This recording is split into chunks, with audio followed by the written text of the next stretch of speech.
The following is the Vyas Puja lecture given by His Divine Grace, A.C. Bhaktivedanta SwaMI Prabhupada, recorded on August 22nd, 1973 in London, England.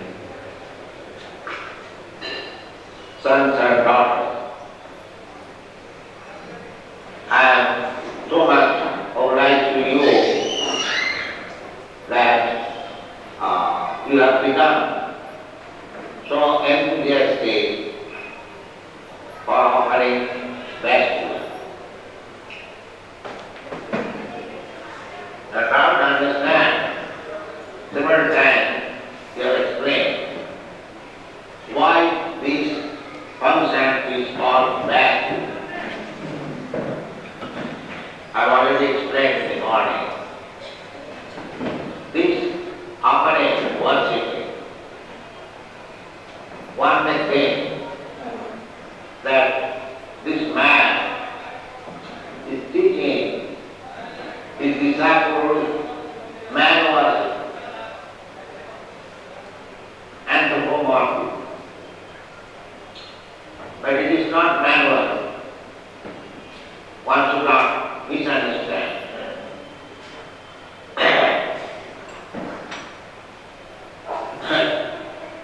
Vasudev is the original spiritual master.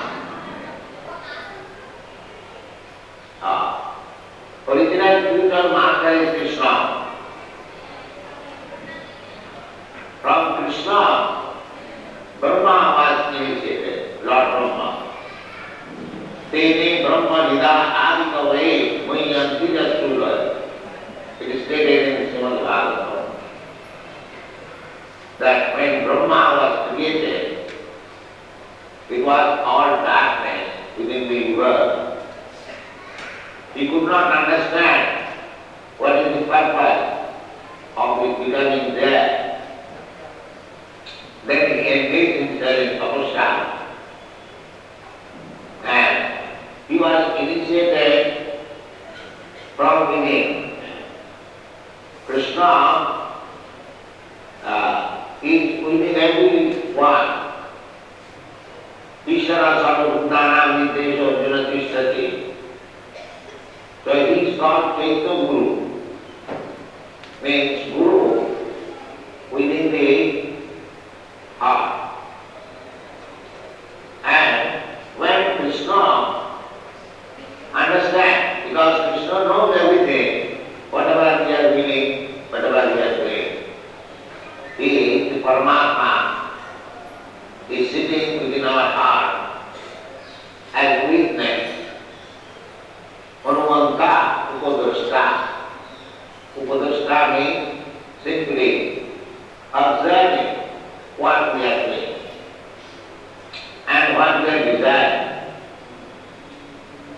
So, as we desire, Krishna is very kind. He gives us facility.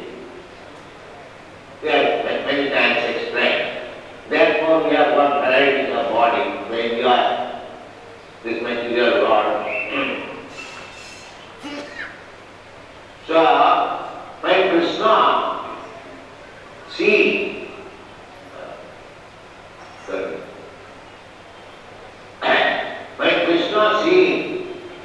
that a living entity is very answer to understand him or to revive his Krishna consciousness, then Krishna gives him all opportunity, especially by manifesting himself as the spiritual one. Antarbodhi. The spiritual master is therefore Krishna's manifestation, Krishna's mercy manifestation to help a person to develop his Krishna consciousness. From within, he is empty. Therefore, he is called Chaitya Guru. And from without, he sends his representative to help us become advanced in Krishna consciousness. Therefore, to advance in Krishna consciousness, we require two kinds of help. One from Krishna and another from the spiritual one. It is stated in the Chaitanya Charitamrita. We are glad now that Chaitanya Charitamrita is now published.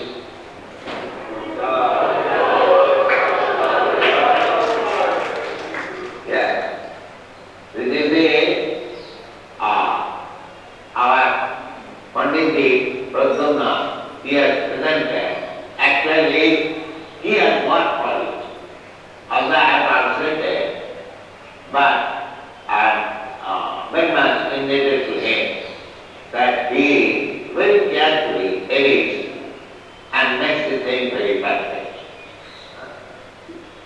So, now we have got translation of Srimad Bhagavatam, Bhagavad-Gita,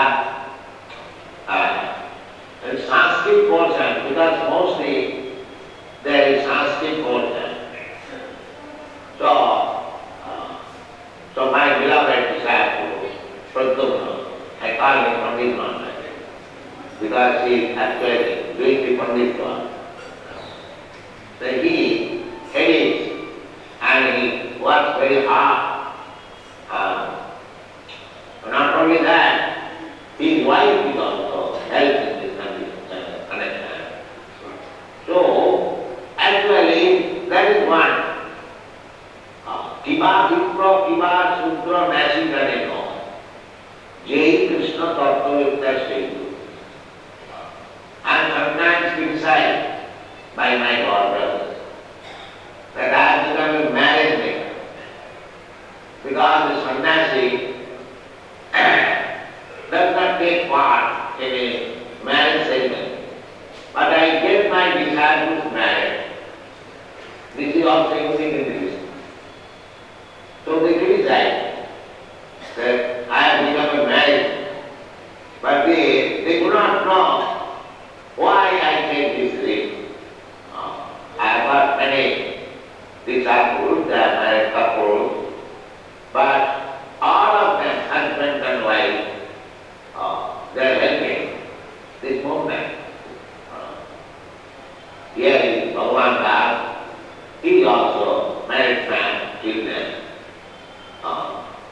So actually, married couple should be Paramahamsa.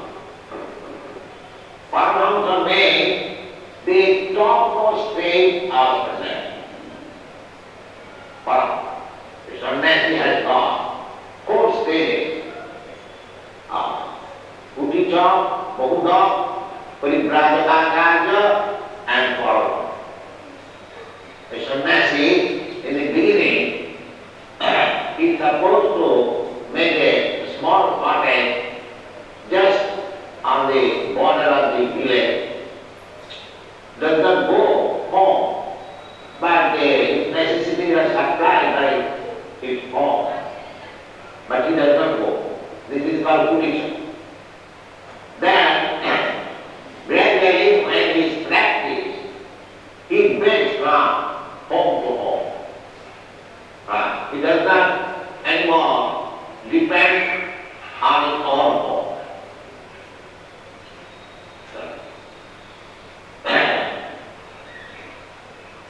That is called Bahuda. Bahuda means collecting his necessity from many places. And then, as he becomes practiced, he becomes Paribrajaka. He goes from place to place, village to village, preaching the message of Krishna. As our Srimad Devadinanda Maharaj is doing. He has now very nice birth. All others also pray. The Grihasthas are also pray. Because our only business is Krishna. It doesn't matter whether it is Grihastha or Manasthastha or something. It doesn't matter. So when he preaches all over the world, and that is called Paribrajaka, and when his experience is executed by his assistant, that is called Paramahamsa. So Grihasthas are supposed to be Paramahamsa. That's like Bhaktivedanta Thakur. He was Grihastha, magistrate, government servant. But he has worked so much for Lord Chaitanya Mahaprabhu in writing books, not only writing books, but also begetting a child like Bhaktisiddhanta Saraswati Goswami Maharaj, my spiritual mother. So, that is real. They should produce children like Bhaktisiddhanta Saraswati Goswami.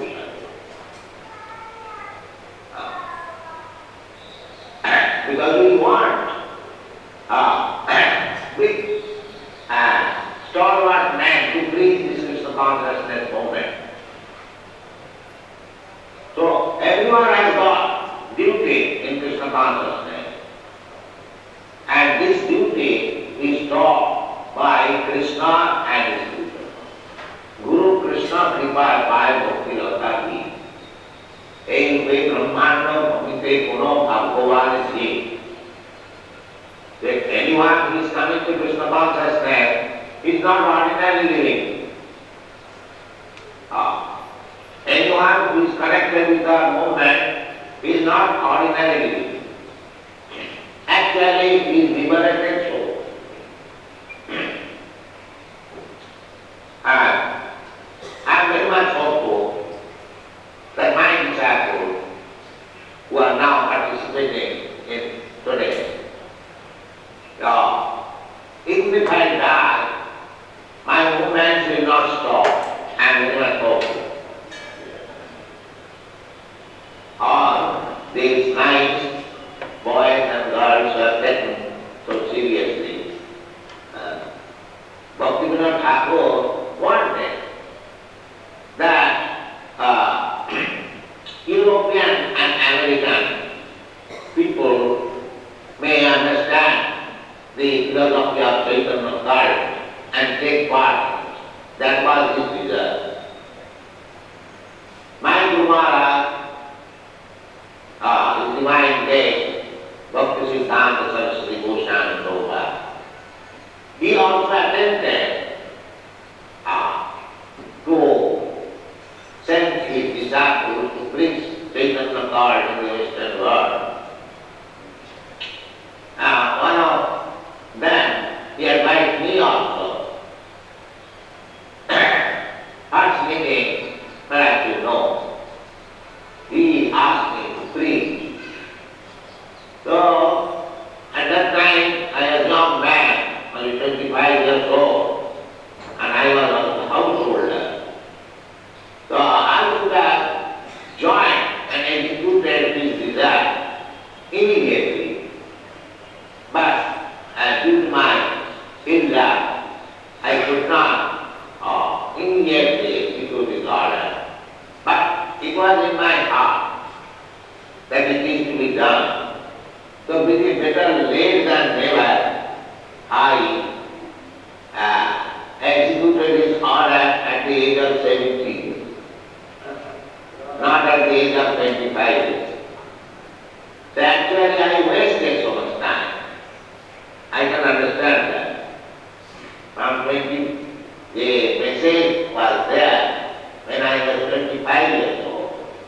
But I began at the age of 70 years. But I did not forget the message. Otherwise, how could I do? That is the fact. I was simply finding out the opportunity, how to do it.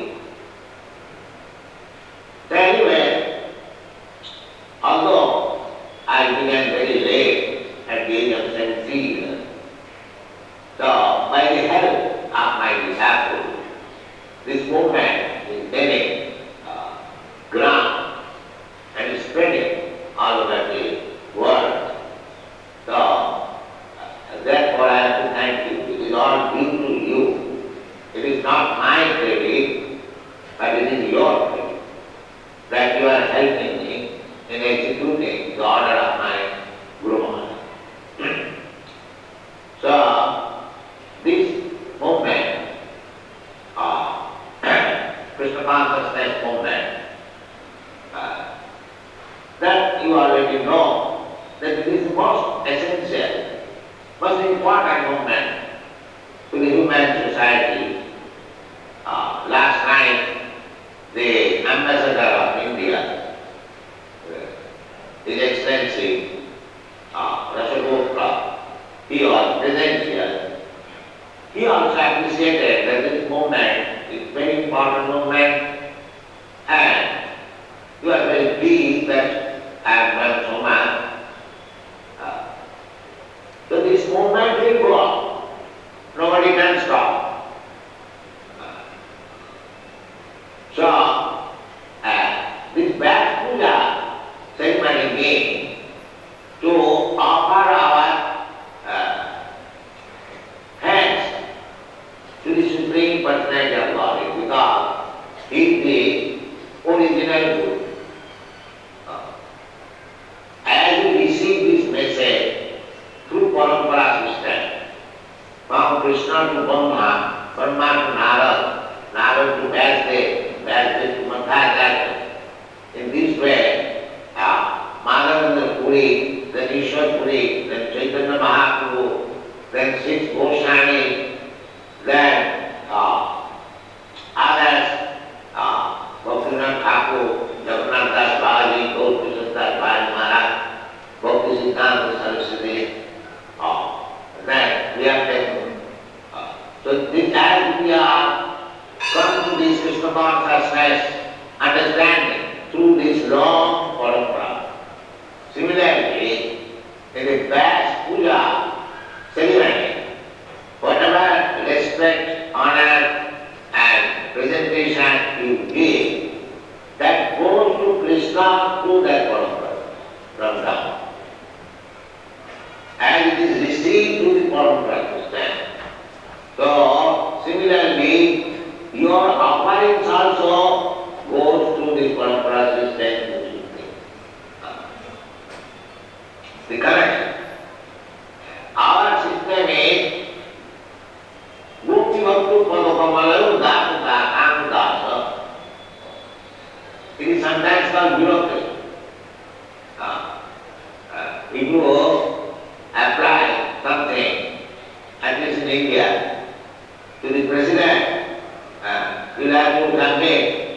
to the local collector, the collector will submit to somebody else, the secretary will go, then to the president.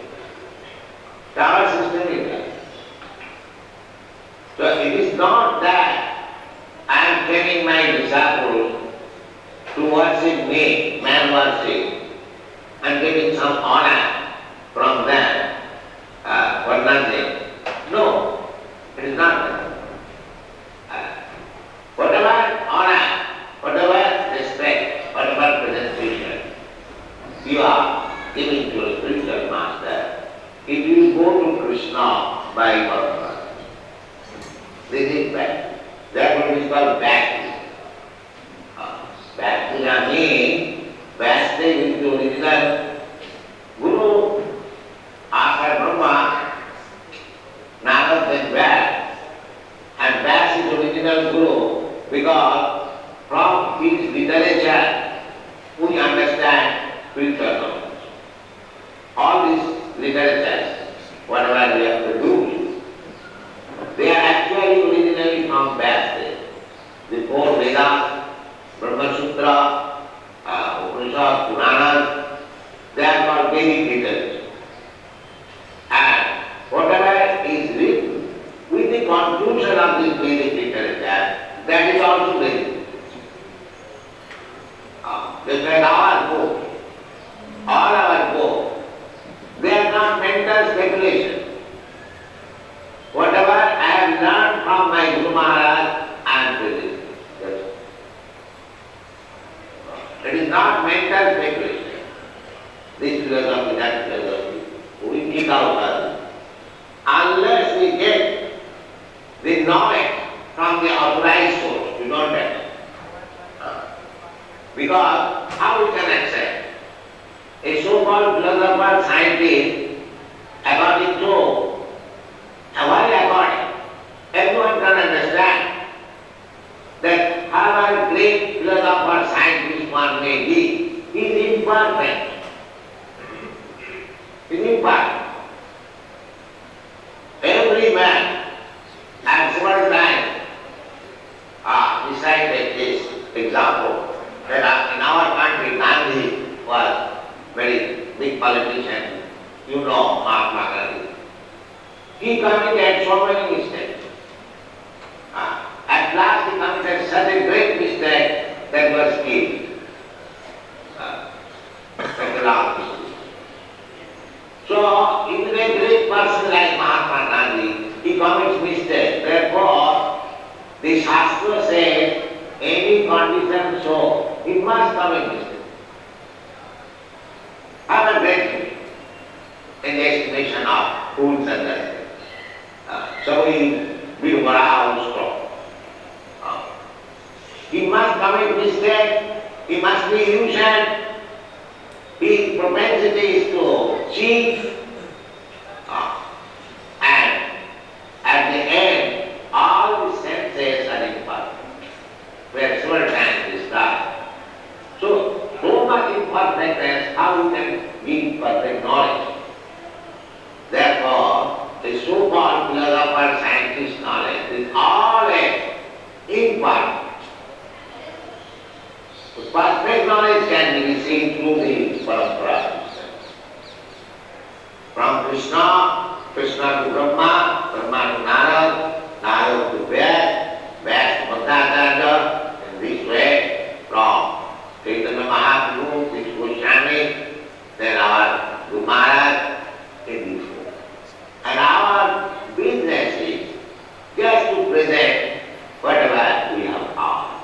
This is very important. And because we do not speculate mentally, just like so many SwaMIs come from India, they make their own presentation by speculation. So whatever little success I have got, it is due to this process that I do not present anything which is created by me.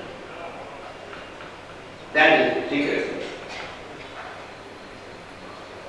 All these rascals, I say, declare all these rascals come, they manufacture spiritual thing cannot be manifest. And God cannot be manifest. God is always God, and the words of God is also God. It is present as it is, then it is effective. That is to say in this Shastra. Sadam prasangat mama vijna samvida bhavanti ritkandana sāyapatha tajjosanāt asum apavartavartmani sadhyāvakti rati dhanapramishati. Everything is there. Sadam prasangat, our bona fide spiritual master, you receive knowledge because he is present as a receipt of these people. He is not adapted or manufactured. That is the bona fide people. And that is very easy. To become spiritual master is not very difficult. You will have to become spiritual master. You all might have to.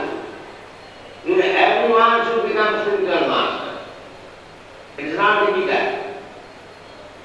It is difficult when you manufacture something.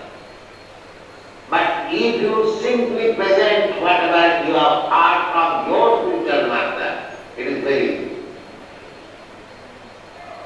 If you want to become over-intelligent, to present something, to interpret something, whatever you have heard from spiritual master, you can make some other addition or alteration, then it is spoiled.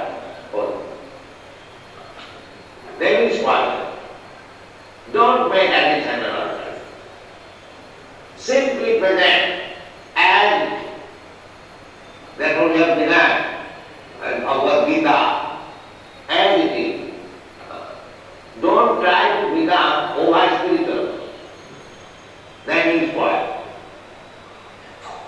Remain always a servant of your spiritual master and present the thing at your heart. This is it. This is knowledge. Don't try to become over-intelligent. That means evam parampara praptam imam rajasya guru. This is it. So, Chaitanya Mahaprabhu said, Amar Attai Guru Hariya Taro Ede Jare Dako Tare Kaho Krishna. That's it. It is very nice. We'll find in Chaitanya Mahaprabhu, Naravi, Chaitanya Mahaprabhu said, he is the Supreme Lord, Krishna. He says, Amar Agga, whatever I say, Amar Agga, like my Lord, he becomes a scripture. Chaitanya Mahaprabhu. So, one may be very illiterate, no education,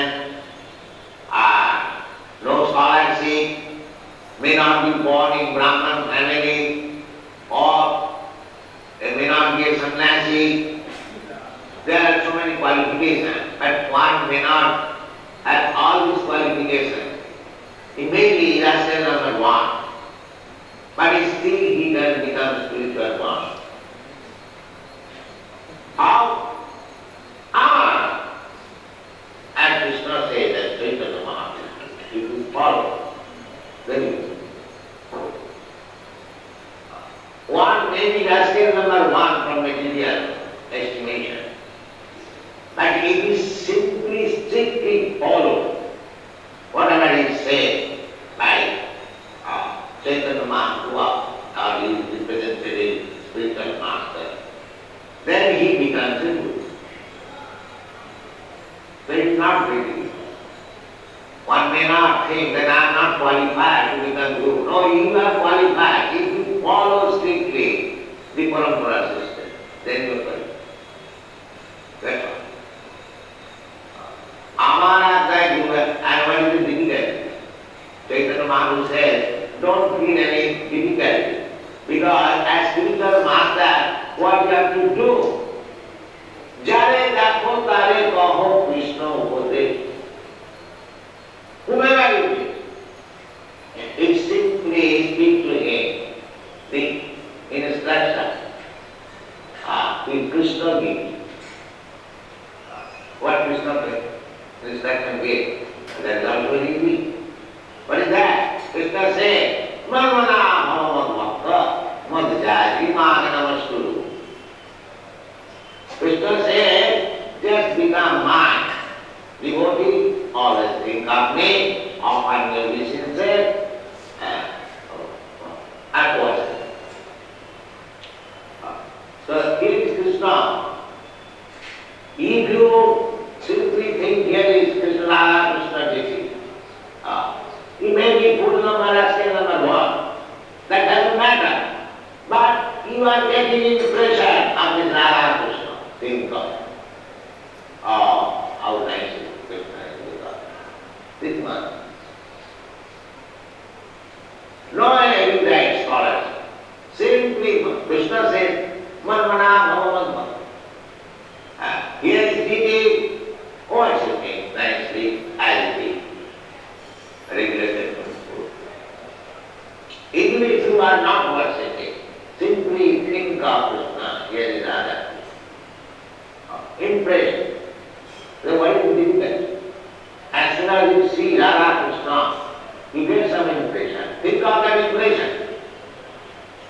When you think it? Manmana Bhavavan. Worship me, if you have got opportunity, worship. If you are initiated, you worship here, or you install it at home, as our YouTube side, Prabhu is doing. Everyone can do it. What is difficult? Now ask him how he is happy. The whole family is happy. Not only he, but his wife, his children, everyone. Practice. Manmana Madhyati. Magnamasturu. And if you cannot do anything, simply come and offer your obeisances. My dear Lord Krishna, I am so poor, so unfortunate, I cannot do all these things. But I will offer my humble obeisances. That much also. If you do this, you will become pure.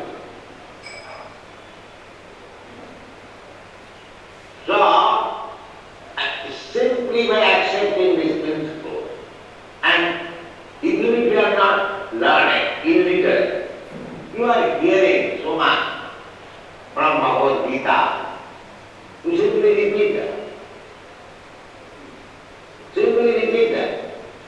There is no question of becoming a very learned scholar. God has given you this ear. Even if you are blind, you cannot read, you can hear. So Krishna over there, what is Krishna? This is Krishna over there. And at last Krishna said, Sarvadharma Parityajamami Sarva. So you simply preach this God, my dear friend, my dear brother, you surrender to Krishna. You become. You become spiritual master. You go to door. No other talk. Simply say, my dear friend, you are very nice, you are very learned. That was adopted by Bhagavad-Gita.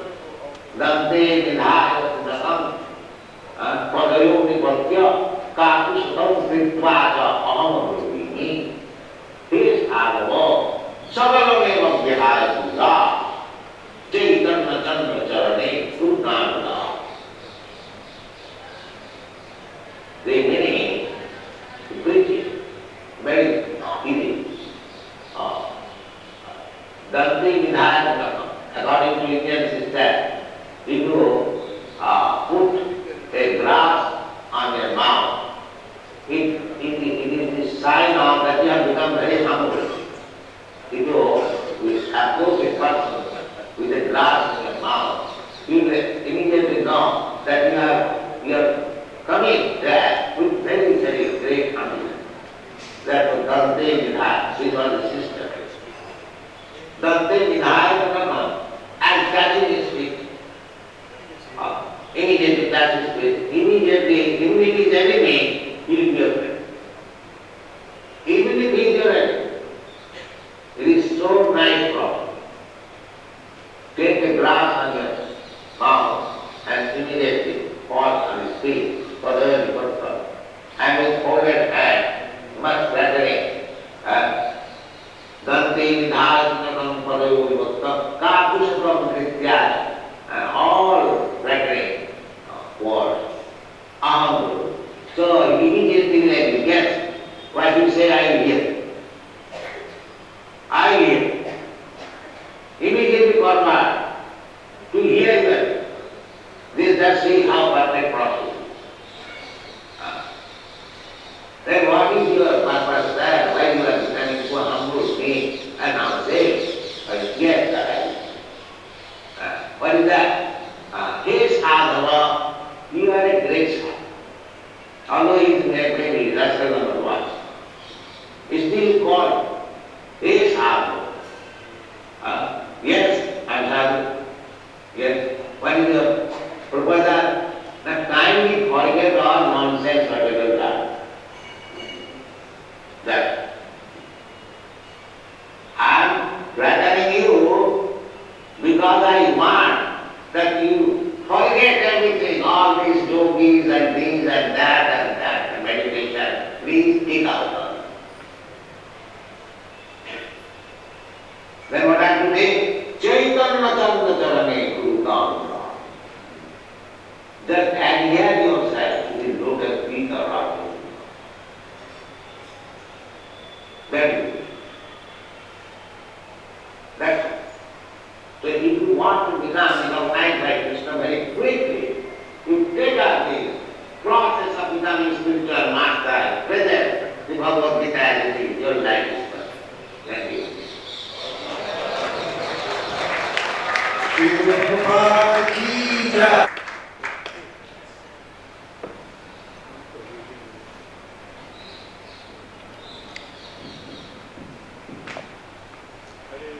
Vyasa Puja 2021 Introduction.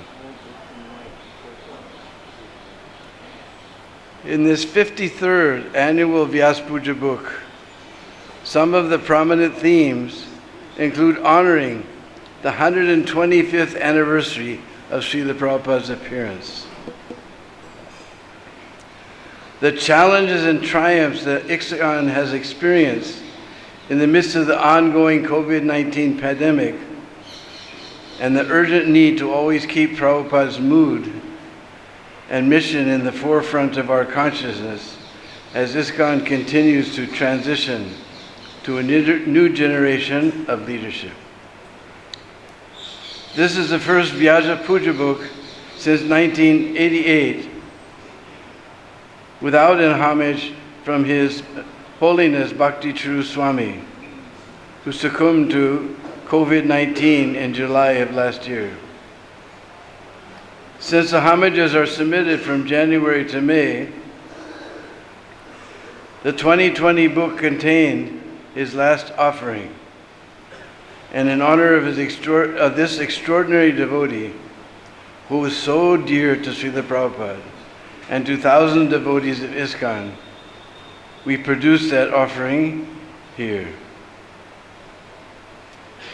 Dear Srila Prabhupada, please accept my most humble obeisances under your divine lotus feet. As I am trying to compose my Vyasa Puja offering, I cannot help but reflect on the world situation today. The whole world is in the grip of intense fear caused by a pandemic, and practically everything has come to a standstill. The whole of India is on lockdown, and no one is allowed to go out of his house. For the first time in history, all the places of worship, temples, mosques, churches, and synagogues, have been shut down. No one could have ever imagined that such a situation would arise. Nevertheless, I can see the foresight of Sri Chaitanya Mahaprabhu. Knowing that such a situation would arise, when no one be able to go to the temple to see the deities of the Lord and worship Him, He gave us the process of chanting His holy name. At a time like this, I also wonder whether this is His divine grace arrangement to force this world to surrender unto Him and accept the process of congregational chanting. After all, He sent you to fulfill His prediction. And very systematically, you have made all arrangements by creating the institution of ISKCON and training any army of dedicated devotees worldwide. An army that is marching forward equipped with the most powerful weapons of your books to defeat the misdirected atheistic civilization of the world. On this auspicious day of your Vyas Puja, please bless us so that we can become valiant warriors in Sri Chaitanya Mahaprabhu's army and fight against the enemy that has vitiated the whole world with sinful activities. Please lead us as our glorious general to lay siege to meat-eating, intoxication, illicit sex, and gambling. Under your divine leadership, we are confident that victory will be ours and that we will defeat the eternal enemy of this world, which corrupts everyone's mind with the poison of atheism. Once again, under your expert guidance, let us establish the kingdom of the Supreme Personality of Godhead in this world. When we have a pure devotee like you to lead us, and the Supreme Personality of Godhead with us, then who can ever doubt our victory? Who can ever doubt that the ominous influence of Kali will be defeated, and the absolute peace and ultimate prosperity will prevail again, bringing the spiritual world down to this beautiful planet of ours. Your humble servant eternally, Bhakti Charu Swami. The Bhakti Charu Swami Maharaj ki. We are sure Bhakti Charu Swami, certainly one of Srila Prabhupada's foremost valiant warriors, is with him now, helping to spread the rays of Chaitanya's benediction moon. Anuttama Prabhu has submitted a heartfelt offering which he calls upon all sincere devotees to read or reread Srila Prabhupada Lilamrita and enrich their understanding of Srila Prabhupada's personality and austerities he went to bring us Krishna consciousness. By hearing about you from proper sources, we better comprehend the challenges you faced, the decisions you made, the considerations you weighed in making your choices. Not that we just recite as if memorized. Prabhupada had 2 heart attacks on the ship. He didn't have much money in New York City. And he fought for the Jew temple. And he published lots of books. And he opened a lot of temples. And it all came out okay. And that was his wonderful Leela. Jai Prabhupada. This is simply not enough. We need to know more. We need to know that you didn't have 2 heart attacks. You suffered 2 heart attacks. You didn't just face some abstract obstacles. You sometimes went hungry because of lack of money as you pushed on your mission. In later years, out of anxiety, you couldn't sleep many nights as you worried about the problems your movement faced. You cried sometimes when reunited with disciples who had left you. You laughed and told jokes that left disciples bursting with laughter. You were excited by new challenges. Your eyes twinkled when teasing your disciples and their children. And you became angry at, but never envious of, those who were too proud or who offended the Lord. In short, we need to understand that you are not a silent murti sitting on your Vyasasan. You are an awe-inspiring person, a person who demonstrated love, hurt, and humor, and enthusiasm against unbelievable odds. And every other human and transcendental emotion you faced, every type of obstacles we will ever face, and more, you showed us how to live in faith and hope and joy. I would like to thank Kishori Devi Dasi for again providing substantial help with editing the offerings this year. She has become an essential member of the Vyas Puja team. I will forever be grateful that I've had a small role to play in keeping Srila Prabhupada in the center of ISKCON by helping to prepare his Vyas Puja book every year since 1984.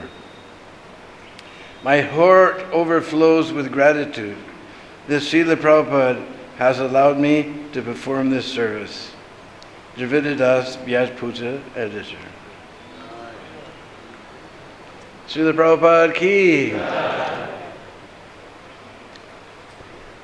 Nama Om Vishnu Padaya Krishna Prasthaya Bhutale Srimati Bhaktivedanta Swaminiti Namine Namaste Saraswati Deve Gauravani Pracharini Nirvishesha Shunyavadi Paschachari Satarine Jai Sri Krishna Chaitanya Prabhu Nityananda Sri Advaita Gadadhar Shivasadi Gaur Bhaktivedanta Hare Krishna Krishna Krishna Hare Hare Hare Rama Rama Rama Hare Hare Panchakalpatrubhyascha Kripa Sindhu Patitanam Bhavanebhyo Vaishnavebhyo Namo Namah.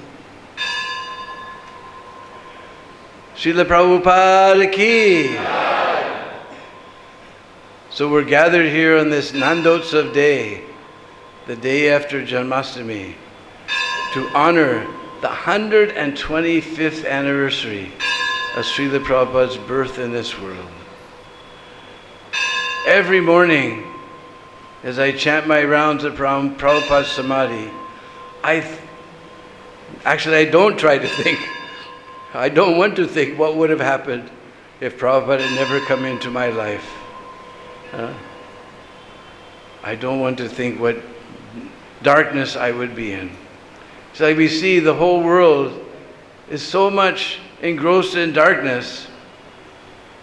Still they're determined to go on. Even this pandemic has not slowed them down. They're still convinced. They're still pushing on somehow to enjoy in this dark material world. So for Srila Prabhupada, we have to become that convinced, that determined. They're determined to go on enjoying, even there's a pandemic or whatever. We have to become that determined to push on Srila Prabhupada's movement. And the best way to do that is by distributing Srila Prabhupada's books. I'm amazed every morning when I hear the wonderful scores of all the books that are going out of this one temple. This is just one temple, so many books every day. Despite everything, so many books are going out. So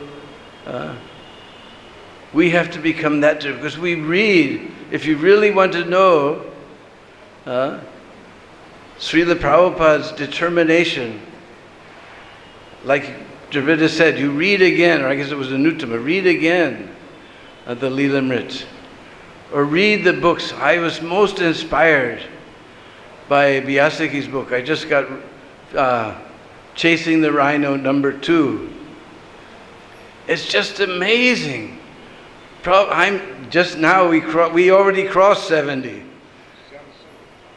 Yeah. What did I say? You said Vyasaki. Oh, yes. Shama Sundar. We're getting old.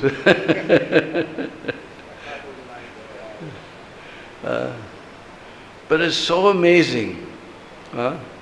Prabhupada was I can't imagine that he did all the things that he did. At 70, after 70. We're after 70 now, just to get up in the morning is such a headache. That Prabhupada would get up early in the morning and translate his books for us. Therefore, I'm again taking a vow to read Srila Prabhupada's books. This is one of the best ways to honor Srila Prabhupada on his 25th anniversary is read those books. I'm reading Bhagavad-Gita every day and it's most amazing. Last night, after Shruti Kirti talked about Prabhupada relishing Krishna book reading, we went to the Krishna book reading in Prabhupada's house. It was so relishable. So we have to really, Prabhupada spent so much trouble to translate these books. And these are, these purports, Prabhupada once said, these are my personal ecstasies. These are my personal ecstasies. So sometimes we lament that I didn't get so much association. We got a chance to speak something the other day. And some of you are saying we didn't get any chance of association with Srila Prabhupada. But what can be more intimate association than Prabhupada's personal ecstasies? And that wasn't available to anyone. When Prabhupada was translating his books, we were all sound asleep. And nobody was allowed. It doesn't matter if you're GBC or whatever. GBC or ABC or whatever. No one was allowed at that time. But that most intimate and personal association with Srila Prabhupada, his purports, that is available to everyone, even today. You just crack open one of Srila Prabhupada's books, you get the most intimate association with Srila Prabhupada. Srila Prabhupada ki! So besides distributing them, I was there in Los Angeles when Prabhupada sat in Vyasasan, and he asked, so do you read these books? Or do you just distribute them? If somebody asks, what's in this book?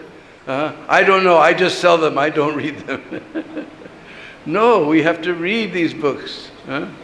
I've taken up in this 125th year to do more reading of Srila Prabhupada's books. This is the most personal association. It is available to everyone. We're associating with the whole group. We just heard this wonderful lecture by Prabhupada. So there's a lot of people who want to speak. So this is my message to you, that these are Prabhupada's personal ecstasies. If you didn't get so much intimate association with Prabhupada, this is the most intimate association. Just crack open any book and take advantage of this wonderful mercy that Srila Prabhupada is distributing down through the whole Guru Parampara, just like we just heard. Srila Prabhupada ki!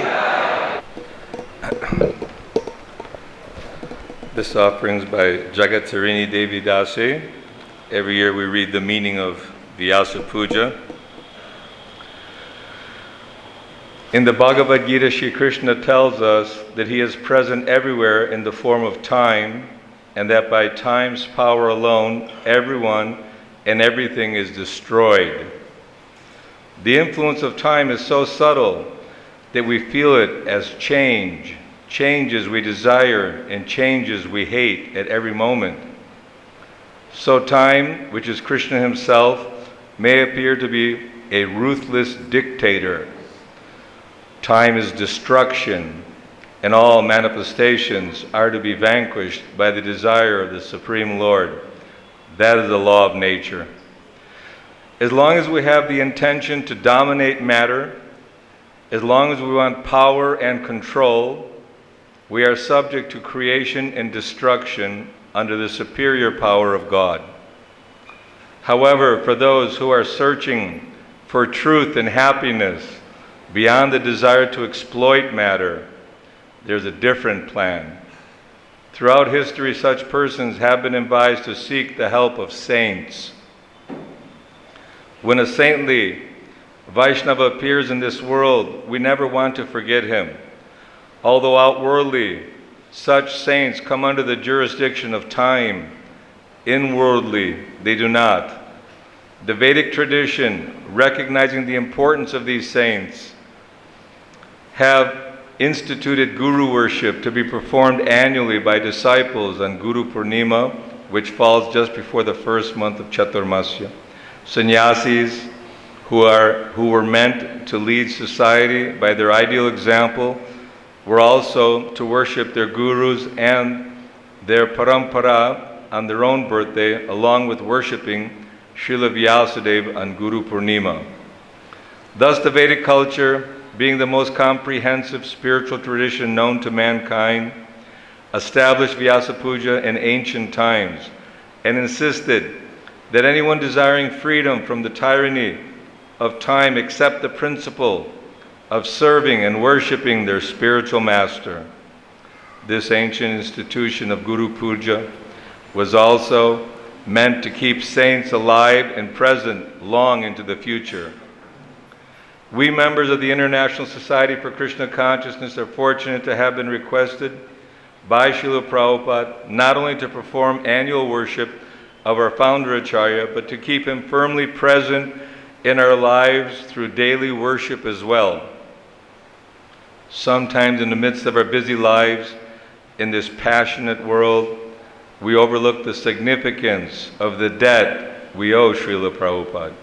Yet it is a fact that each of us, whether his initiated disciple, grand disciple, or great grand disciple, lives within the shelter he established for us.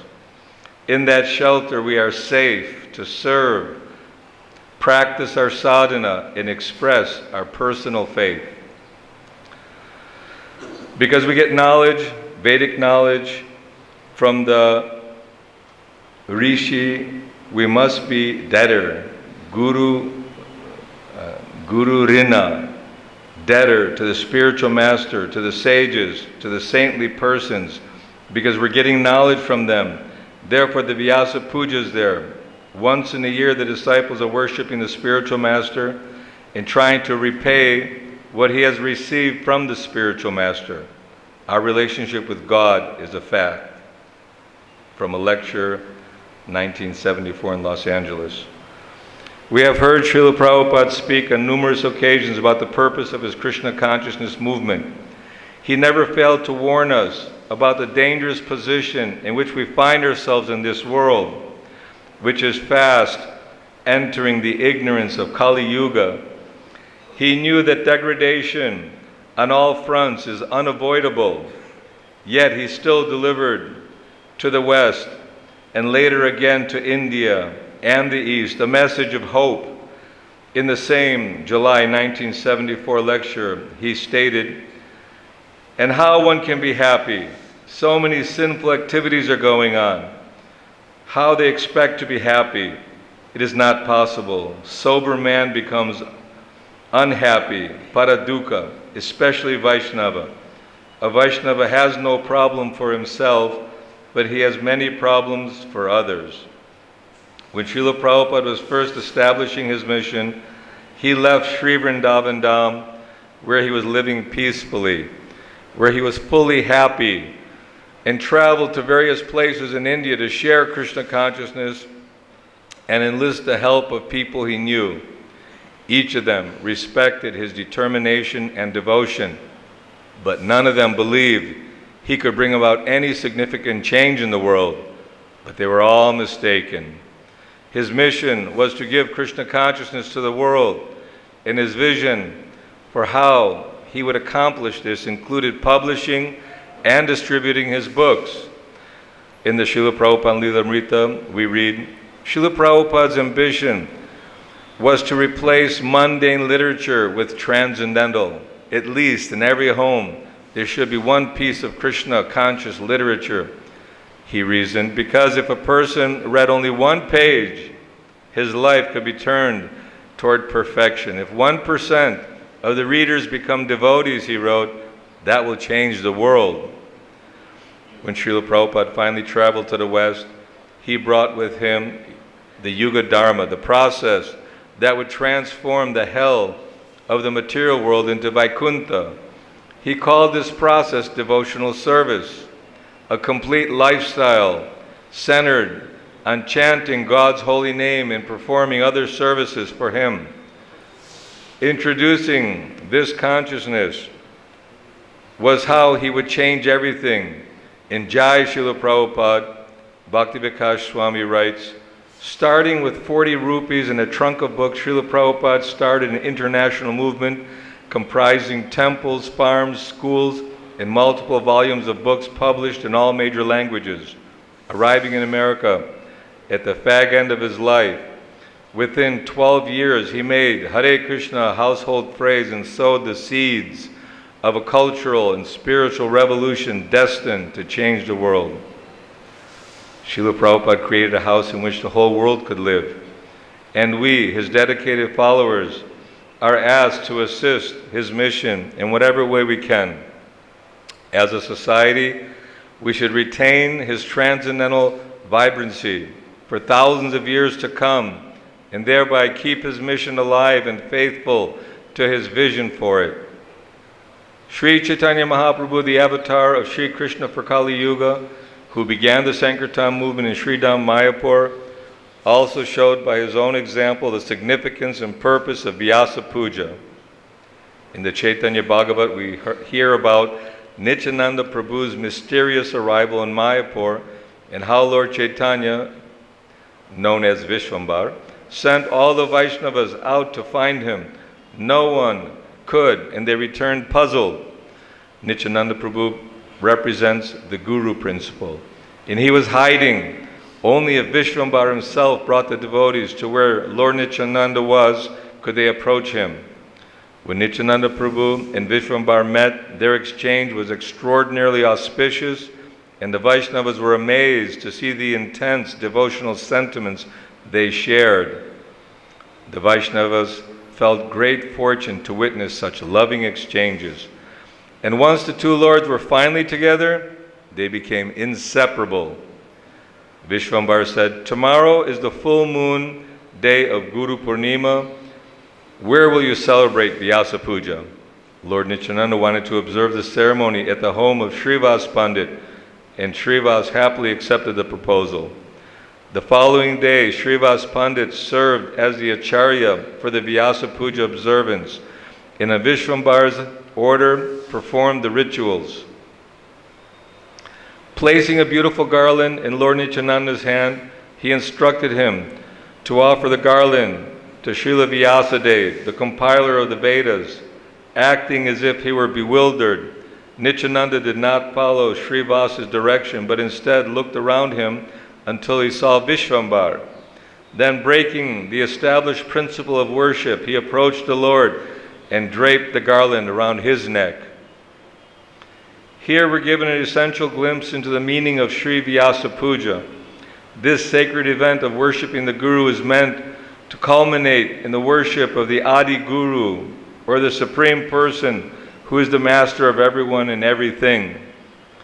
In a lecture given in Hamburg, 1969, to a new group of followers, Srila Prabhupada enlightened us about the importance of praising one's spiritual master and how that praise is passed on to the Lord. All this eulogization about me, people, outsider may think that this man is being flattered and he is hearing his own eulogization. But that is not the fact. It is the test how they are receiving the message sincerely and expressing their feeling. So it is going to the Supreme Personality of Godhead, as it has come through the channel of disciplic succession. All these praises will also reach to Krishna through that disciplic succession.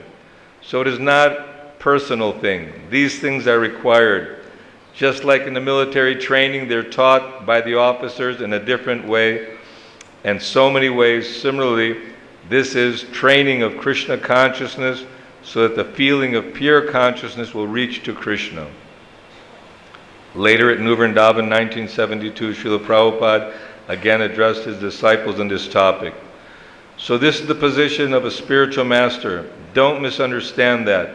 This person is sitting very comfortably and taking all honors and contribution.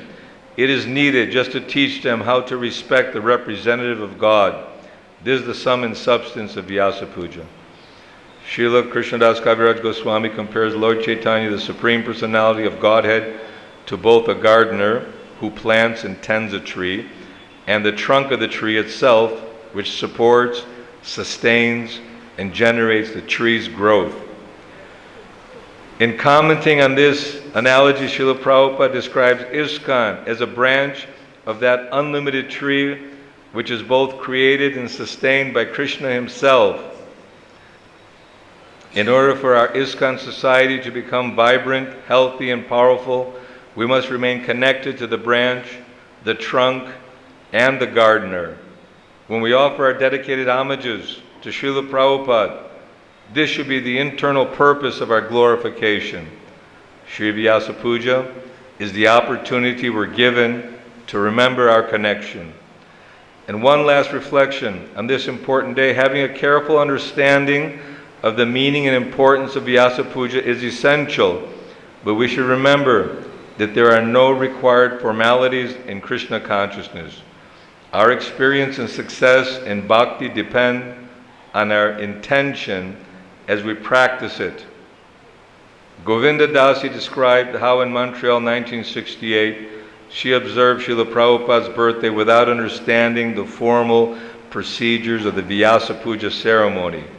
With affection, she baked Srila Prabhupada the typical double layer birthday cake one would offer someone celebrating a birthday in the West. After icing it, she brought it to his room with birthday candles aflame. He was surprised and raised his eyebrows in curiosity. When she told him this was how people celebrate birthdays in America, he simply nodded. She said, Srila Prabhupada, now make a wish and blow out all the candles with one breath. Srila Prabhupada caught on, and with one deep swoosh of air, he blew out every candle on the cake. Then he laughed and said, I have done good. Yes, Govinda Dasi laughed. Now you will get your wish. But you don't have to tell me or anyone what you wish for. I wish only for Krishna, he said, smiling his deep voice, for Krishna and Krishna's service. Now, over 50 years later, we are well trained in how to perform the proper ceremonies. Yet at the same time, may we retain a kind, loving, open-hearted simplicity on this sacred occasion. And may we pray to, as Srila Prabhupada prayed, that one day, by his grace, we too may wish only for Krishna and Krishna's service. This is the meaning of Vyasa Puja. Jagatarini Devi Dasi. Srila Prabhupada ki. So I just say a few words. I totally agree with Dinabandhu Prabhu that to get Prabhupada's personal association and full appreciation of the gift and spiritual enlightenment that he's giving the world is by reading his books, hearing from Srila Prabhupada. He often stressed that you are distributing my books, but you should also read my books. Disciple knows the mission of his guru. He said, don't be embarrassed if people are asking you questions and you have no understanding of the mission. So Srila Prabhupada very clearly gave us the mission of Chaitanya Mahaprabhu, the chanting the holy name, hearing Krishna's pastimes, and always remembering Krishna, never forgetting Krishna. And we're all very fortunate to be here in Sri Vrindavan Dham in front of Srila Prabhupada on the 125th anniversary with his remarkable accomplishments and spreading the mercy of Chaitanya Mahaprabhu, taking the order of Srila Bhaktisiddhanta Saraswati to heart. It took, apparently, according to his lecture, some time, but it manifested. Prabhupada said, the time is not right, the time is not ready. So Krishna made the plan, he sent Srila Prabhupada and gave us all an opportunity to change our lives and dedicate ourselves to Krishna, always remembering Krishna. Srila Prabhupada ki jai. Thank you for this opportunity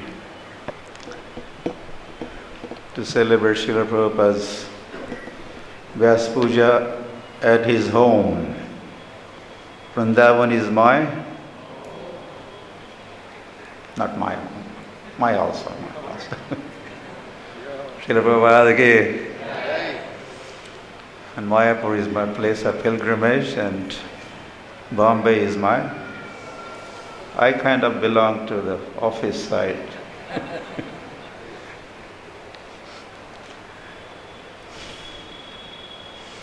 But that's where I was. Oh, what about I should have? Om Ajnanantimirandhasya Jnananjana Shalakaya Chakshurunmilitam Ena Tasmai Sri Gurave Namaha. Nama Om Vishnupadaya Krishna Preshthaya Bhutale Srimate Bhaktivedanta Swamin Iti Namine. Namaste Sarasvate Deve Gauravani Pracharine Nirvishesha Shunyavadi Paschatya Deshatarine Sri Krishna Chaitanya Prabhu Nityananda Sri Advaita Gadadhar Srivasadi Gaur Bhakta Vrinda Hare Krishna Krishna Krishna Hare Hare Hare Rama Rama Rama Hare Hare.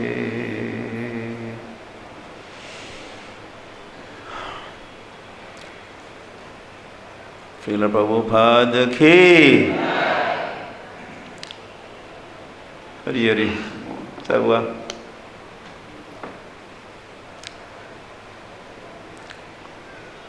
We are celebrating 125th birth anniversary of Srila Prabhupada. Haribol.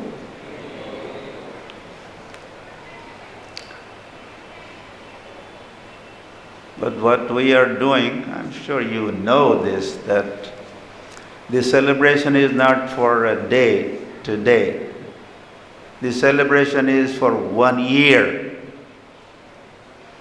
So this is 125th anniversary birth year celebration.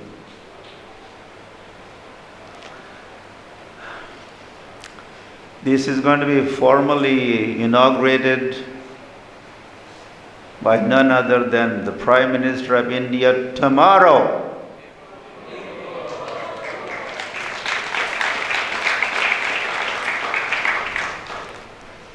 India government has already released a silver commemorative coin in honor of Srila Prabhupada ki. So it's going to be a grand, in a size-wise also, a grand celebration. And who is going to be participating? Each one of us. As we say, every man, woman, child in ISKCON has to be part of this 125th anniversary celebrations.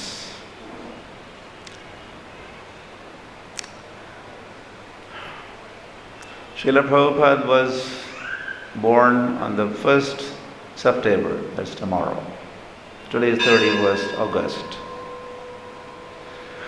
He was born in Toliganj, Toliganj, in Kolkata.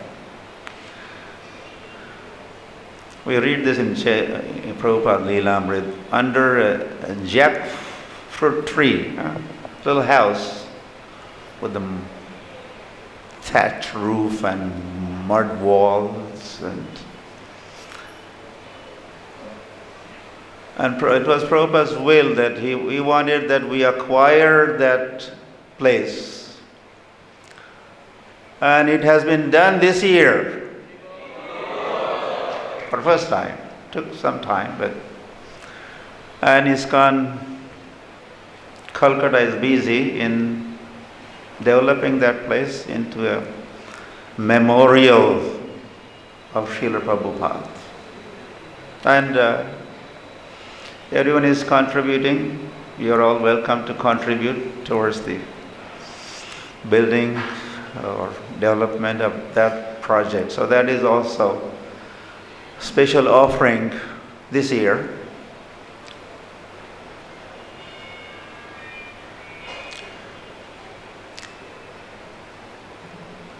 Well,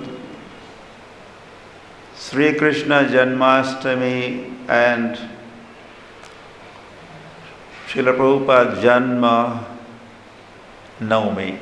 That was Navami that year. So they are kind of back to back, right? We just finished at midnight, and the next day is Prabhupada's appearance day. So this being back to back, just next day, Prabhupada's appearance day. Is there a coincidence or is there some accident? I would say this is an arrangement. Lord took birth, and next day, Lord gave birth to Srila Prabhupada. It was Nandotsav.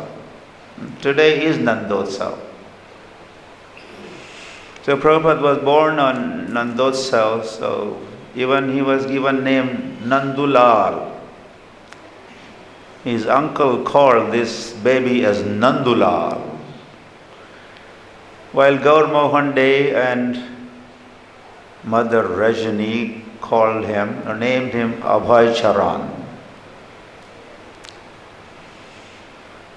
And few days they spent, Prabhupada was at Taliganj and moved back to Harrison Road in Kolkata. And that's where Radha Govinda Mandir, just across from where Prabhupada stayed. And the horoscope was prepared. And this child is at the age of 70. I don't know whether age also was mentioned. But for sure, he will open 108 temples. This was a prediction. And Prabhupada made it, Prabhupada did it.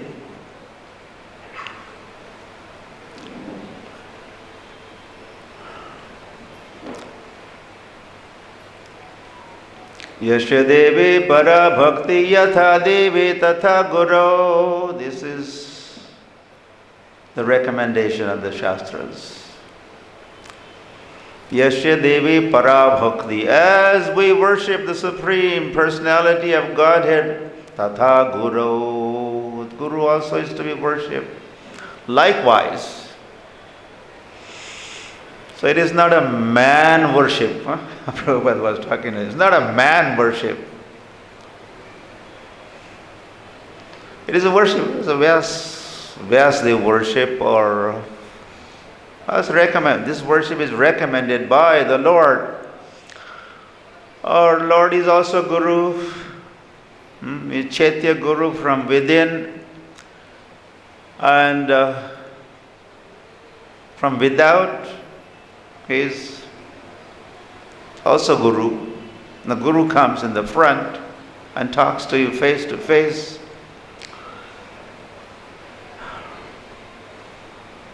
And all the offerings made today also. And not just the lip service offerings, but some tangible offerings that we make. They also they reach Sri Krishna, the Adi Guru, the Chaitya Guru. The spiritual master passes that on and on and on, and finally, so this is Prabhupada ki. So it's not a man worship, it is a Vyas puja, Vyas worship, Krishna worship. Acharya Upasana. Krishna personally says, Acharya Upasana. Anyway, I will not talk this, not much, the Guru Tattva or Hari. But so we all celebrated Janmashtami yesterday. And there were big crowds, and there were large crowds yesterday.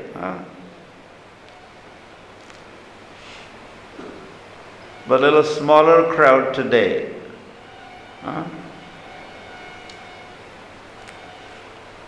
And I make the connection that Krishna said, those who are my devotees, they are not my devotees. So yesterday there were lots of Krishna devotees claiming, oh, we're Krishna's devotees, we're Krishna's devotees. We're celebrating Krishna Janmashtami. We are Krishna's devotees. But Lord said, those who are devotees of my devotees are my devotees. So those who are here today are honoring Srila Prabhupada today on his Vyas Puja day and have become his devotees are whose devotees? Krishna's devotees. Yesterday's devotees, Krishna may not accept, no, you are not my devotee. You may be making claim, but you are not my devotee. First become a devotee of my devotee, then I will accept that you are my devotee. So this is the way to go. Go through spiritual master and become devotee of Krishna, right?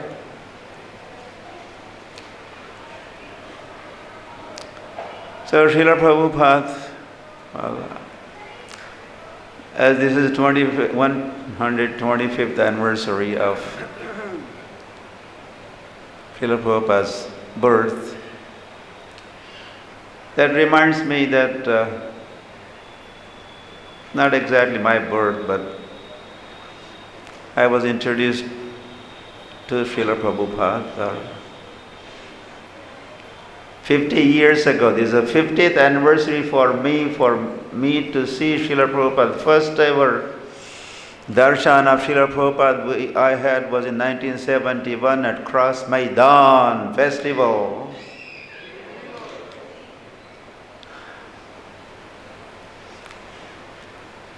So I was kind of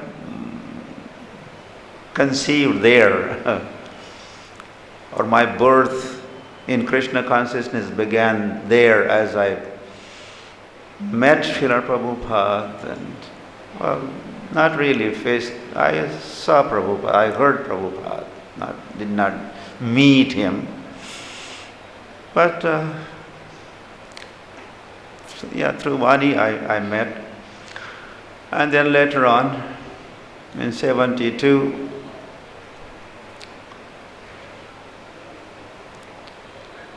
I was born in Vrindavan as Srila Prabhupada initiated me.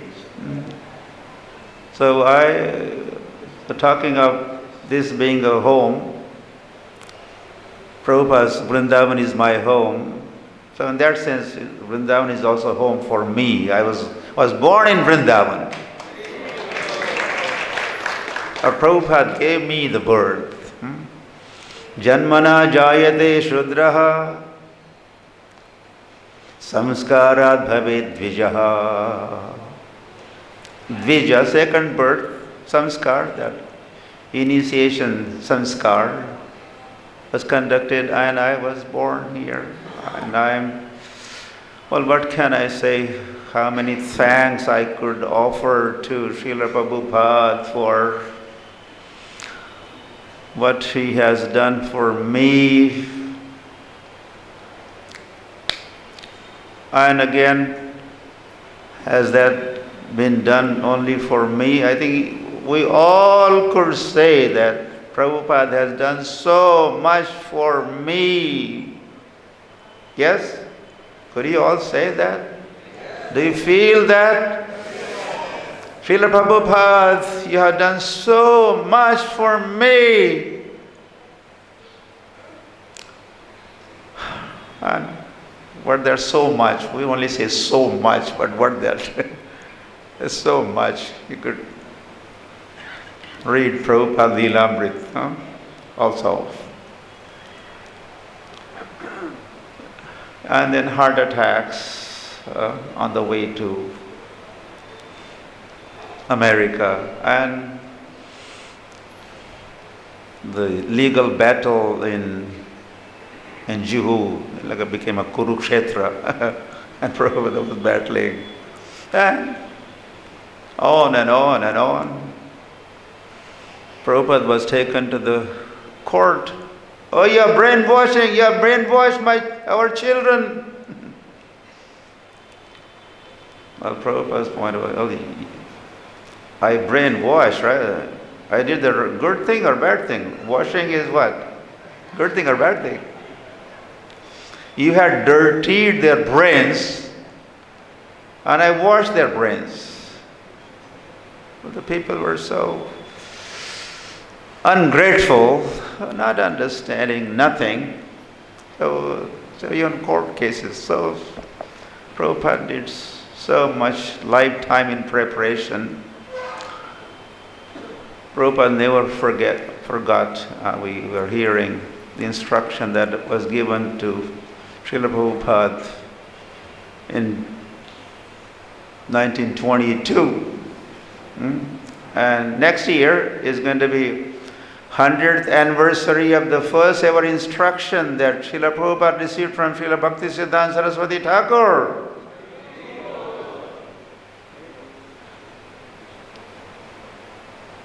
And then go to the West and propagate. Is that a signal for me? Sounds like yes. Little bell. Ding, ding, ding. I was just now warming up. This was just an introduction. 25 warming up here. Yeah, so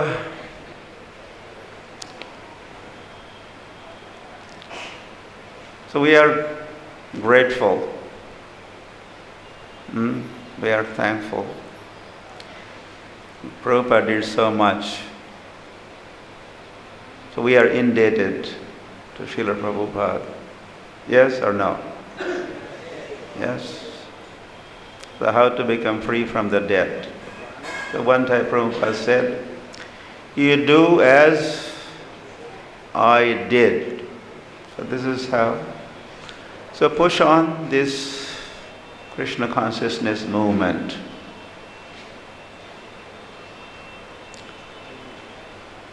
Again here at home, during his final days, one day Srila Prabhupada was with Giriraj Prabhu, and so how will this movement go on? Prabhupada asked, how will this movement will go on? And Giriraj gave the, we'll chant Hare Krishna Prabhupada. We'll follow the principles. And but Prabhupada was not fully satisfied with that response. And there was a pause. And then Prabhupada said, organization. Little pause.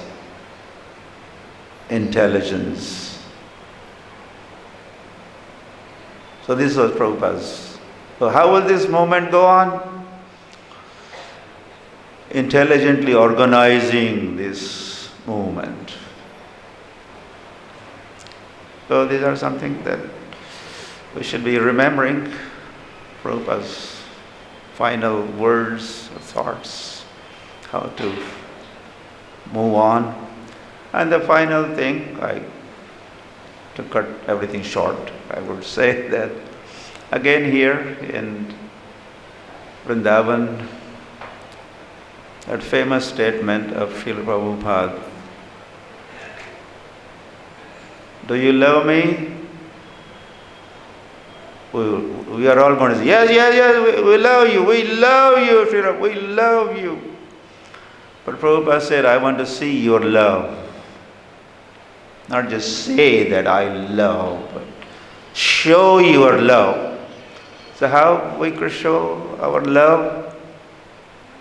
He said, how you cooperate. How you cooperate with each other. To keep this institution together after I'm gone. So this is something is also essential for us to understand the spirit of cooperation and love and trust amongst each other, and organized and intelligent organization. Hari Hari. Prabhupada had that faith that we were hearing.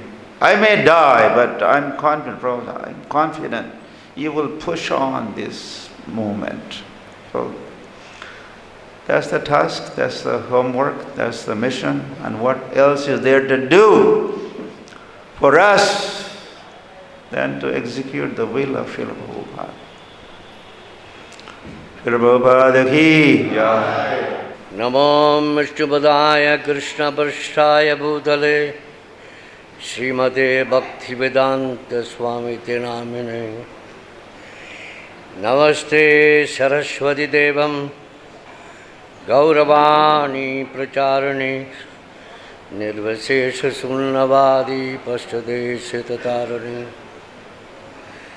He Krishna Karuna Sindhu Dinabandhu Jagatpate Gopesh Gopigaha Kanta Radha Kanta Namostude Sapta Ganga Karunhange Shiradhi Vrindavaneshwari Rishabhanu Chuti Devi Pranamani Haripriye Hanjagalpa Churuvasya Kripa Sindhu Vaye Bhacha Patitanam Bhavabhyo Vaishnabhyo Namo Namaha Shri Krishna Chaitanya Prabhu Nityananda Shri Advaita Gadadhar Shivashari Go Bhaktivedanta Hare Krishna Krishna Krishna Hare Hare Hare Rama Rama Ram Hare Hare. All glories to Srila Prabhupada. I'm grateful and thankful to management for allowing me to speak few words. I'll be brief. And today I want to talk about my interaction I had with Srila Prabhupada, and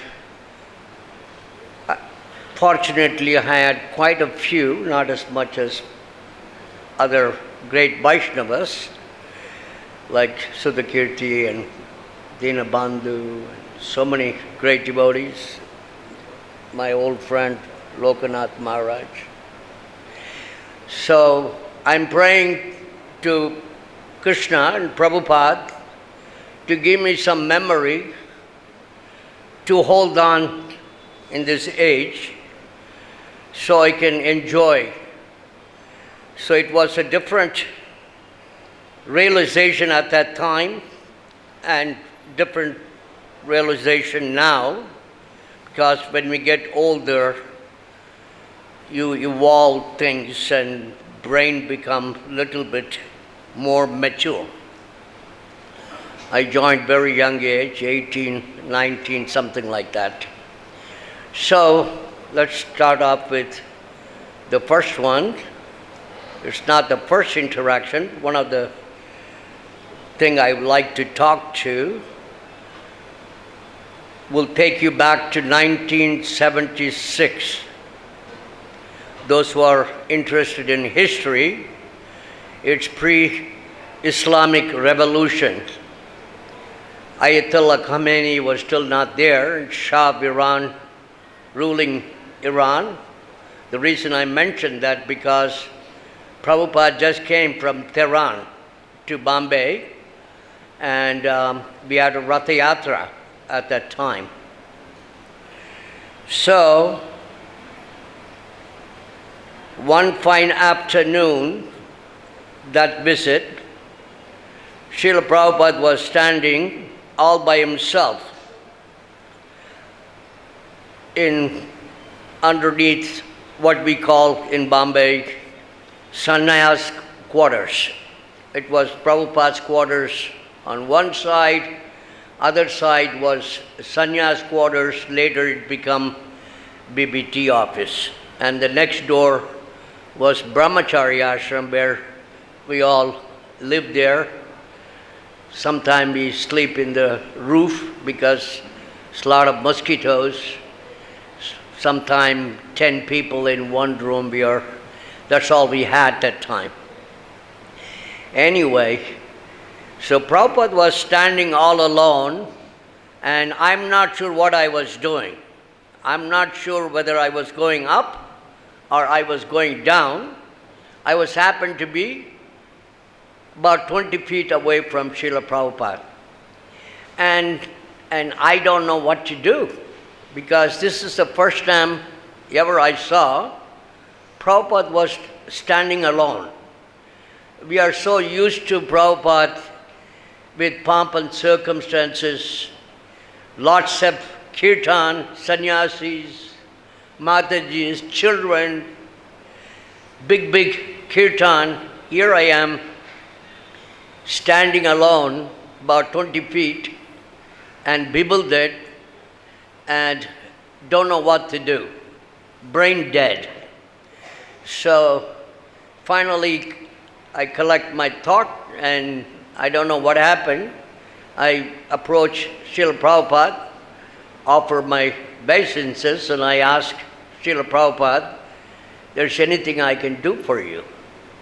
Prabhupada was so simple, so humble.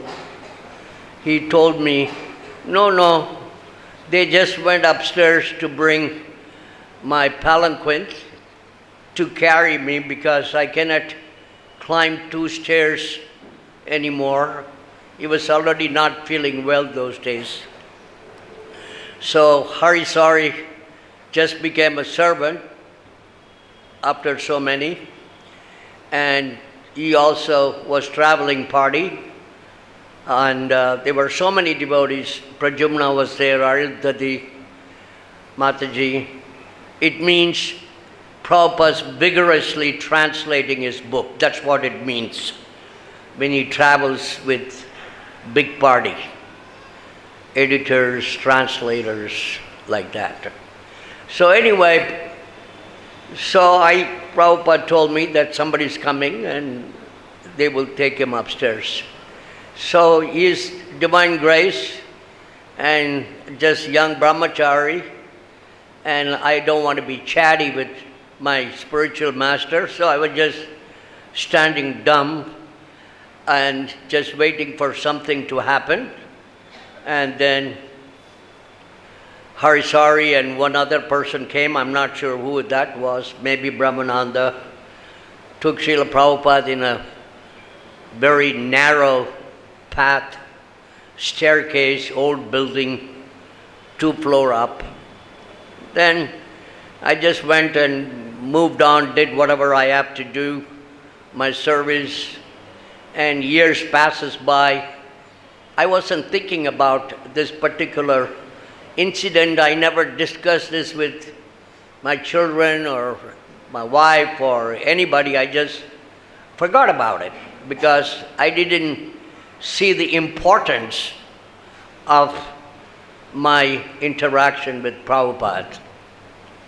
So just a few months ago, when I was thinking maybe I'll say a few words, I'm not a great orator to say things, so I said, okay, maybe I will say a few words. I will learn by talking. And then I thought, maybe this is a good thing to talk about because we never appreciated at that time the things which we did. Either we took for granted or we didn't have any intelligence enough to appreciate what is like standing next to Srila Prabhupada, what is like breathing the same air Srila Prabhupada breathed on it. What is like the greatest of the greatest Acharya of a lifetime, I'm standing next to it. I didn't know. Idiot. brain dead. But now it's mentioned in Tirupavai, in Andal Tirupavai, is one of the Alvar's writing. They all praying that give me at least 1% or 0% of your quality so I can serve you. So after so many years passes by doing this and that, and I am fortunate to remember some of the things is forgot, some of the things coming back and learning how to appreciate that I'm a disciple of Srila Prabhupada. What is like being disciple of Prabhupada, we still not learn yet, but we are learning. So this is good opportunity for me to remember and hold on to that joyful occasion, that moment, every day, every minute, until I leave this place. So the second encounter I had was also in Bombay. This time it was 1977. If I'm not mistaken, Prabhupada just came from London, and most likely at that time devotees in Europe thought that was his last time he was visiting London. So devotees came from all over Europe, I was told, thousands of them, to pay respect to Srila Prabhupada because they thought they may not see him again. A lot of Prabhupada disciples, we are fortunate we had interaction, but there are hundreds and thousands of them Prabhupada initiated, never saw them. In many countries, they just initiated through letters. Anyway, I'll make a short story. And Prabhupada was in new quarters this time, and doctor told him that he cannot take people, see people. So there's two bodyguards, Krishna Maharaj and Bhavananda. You don't mess with them. So Bhavananda won't even allow people to clean his quarters. He would put his gamcha and hands and knees, clean the entire Prabhupada's quarters. And I don't know what happened. Time to time, that time, Prabhupada not feeling well, time to time, Tamal would call. I don't know how he calls because we didn't have cell phone. And I would drag Lokanath Swami, if he remembers. We would go and chant for Prabhupada. And this time, I have no memory that how I got in there. 6:30 or 7 p.m. This is not the time Prabhupada sleep. Because he was not feeling well, he was resting in the hospital bed. The hospital beds are not very comfortable. They're very small and narrow, but doctor advised him to do. So Prabhupada is following the instruction, and Tamal was in charge, so he just got to do whatever Tamal tells him that time. So I go there, and I'm not sure whether I was chanting alone or with somebody in small kartal. We don't play mridanga. We sing very soft. And I was singing, Hare Krishna, Hare Krishna, Krishna Krishna, Hare Hare, Hare Rama, Hare Rama, Rama Rama, Hare Hare. So we go up and down chant because Prabhupada don't like we change the tune. He closes his eyes, he meditate.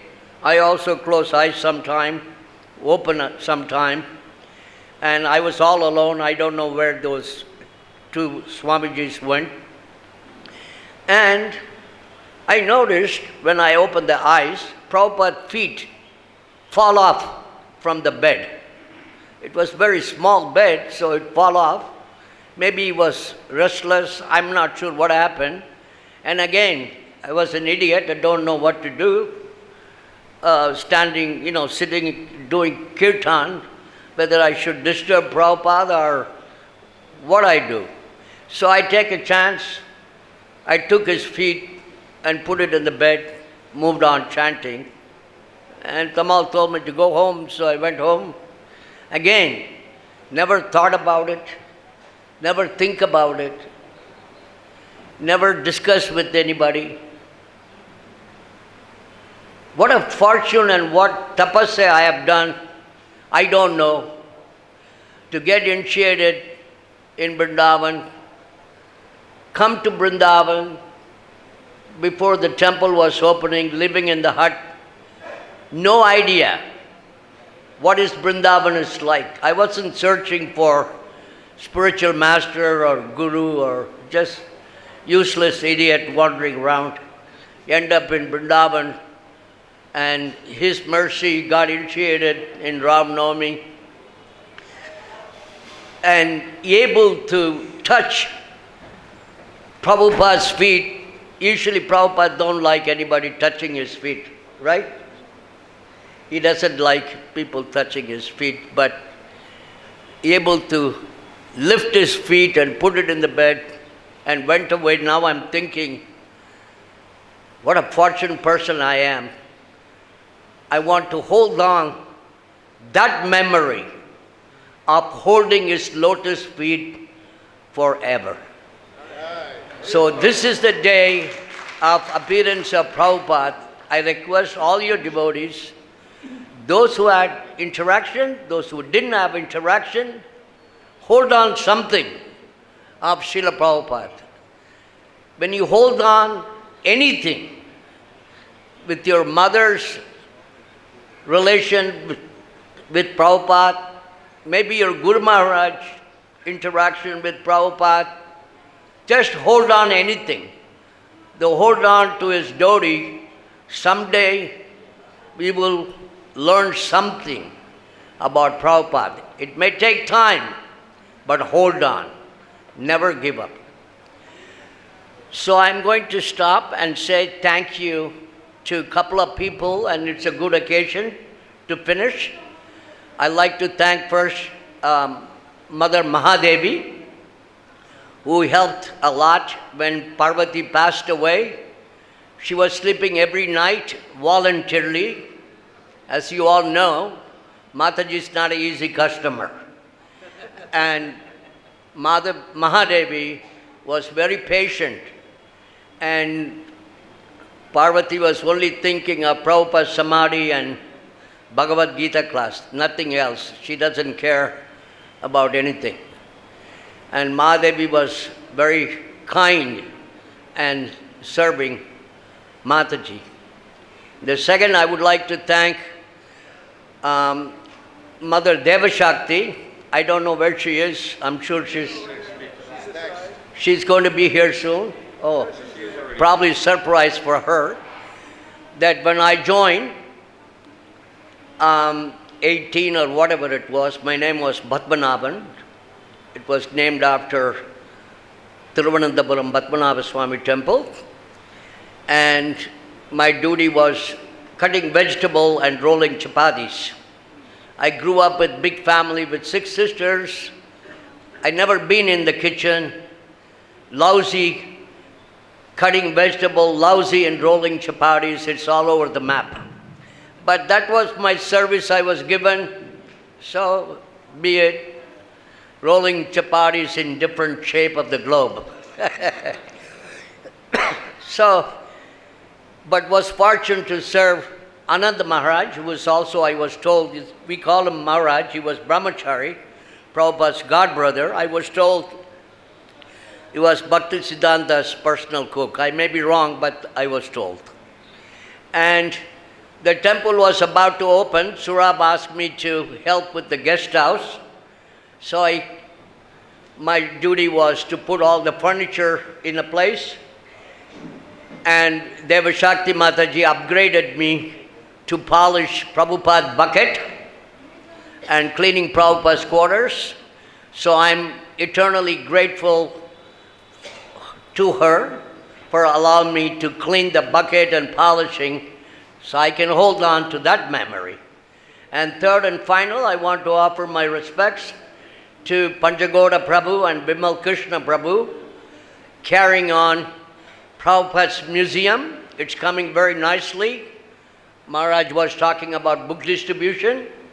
This is the extra tool in our toolbox to distribute thousands and thousands and thousands of books in the next 10,000 years and spread the glory of Srila Prabhupada. All glories to Srila Prabhupada ki. Shuddhi Kirti now has chastised me twice for reading. He said if I read, then I can't speak now. He's going to put me at the end.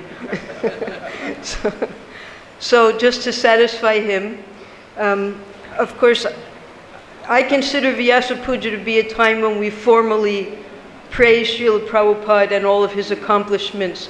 And I try not to speak about personal events because each one of us has our personal relationship. It would take another year for everyone to be able to speak about how Prabhupada inspired us and is keeping us here. Simply, Srila Prabhupada, because when I first became a devotee in 1970, even then we had heard that the way to please Srila Prabhupada is by distributing his books. So I took that as my heart and soul from then and made it my only goal. And probably as a result of that, Prabhupada bestowed a lot of mercy upon me. In that mercy was manifest particularly here in Vrindavan by allowing me to serve him as his cook and housekeeper. And then that continued even after Srila Prabhupada disappeared. So the times with Srila Prabhupada were most intimate, and the devotees were, because normally, big devotees, you see their pictures all over the place with Prabhupada, and devotees say, aren't there any pictures of you? I said, no, not a single one. Because the service that I did was a one-on-one as a cook. Nobody goes in the kitchen to, take a picture of the cook. And when you're serving Srila Prabhupada, you're alone with Srila Prabhupada. You're bringing the plate, you're running the chapatis, you're bringing up, you're making sure there are no mosquitoes in his mosquito net. It's not the type of glorious service where you get your photo taken with Prabhupada. So that was just to satisfy Shuddhi Kirti. I'm telling you those few things, and now I'll read my offering.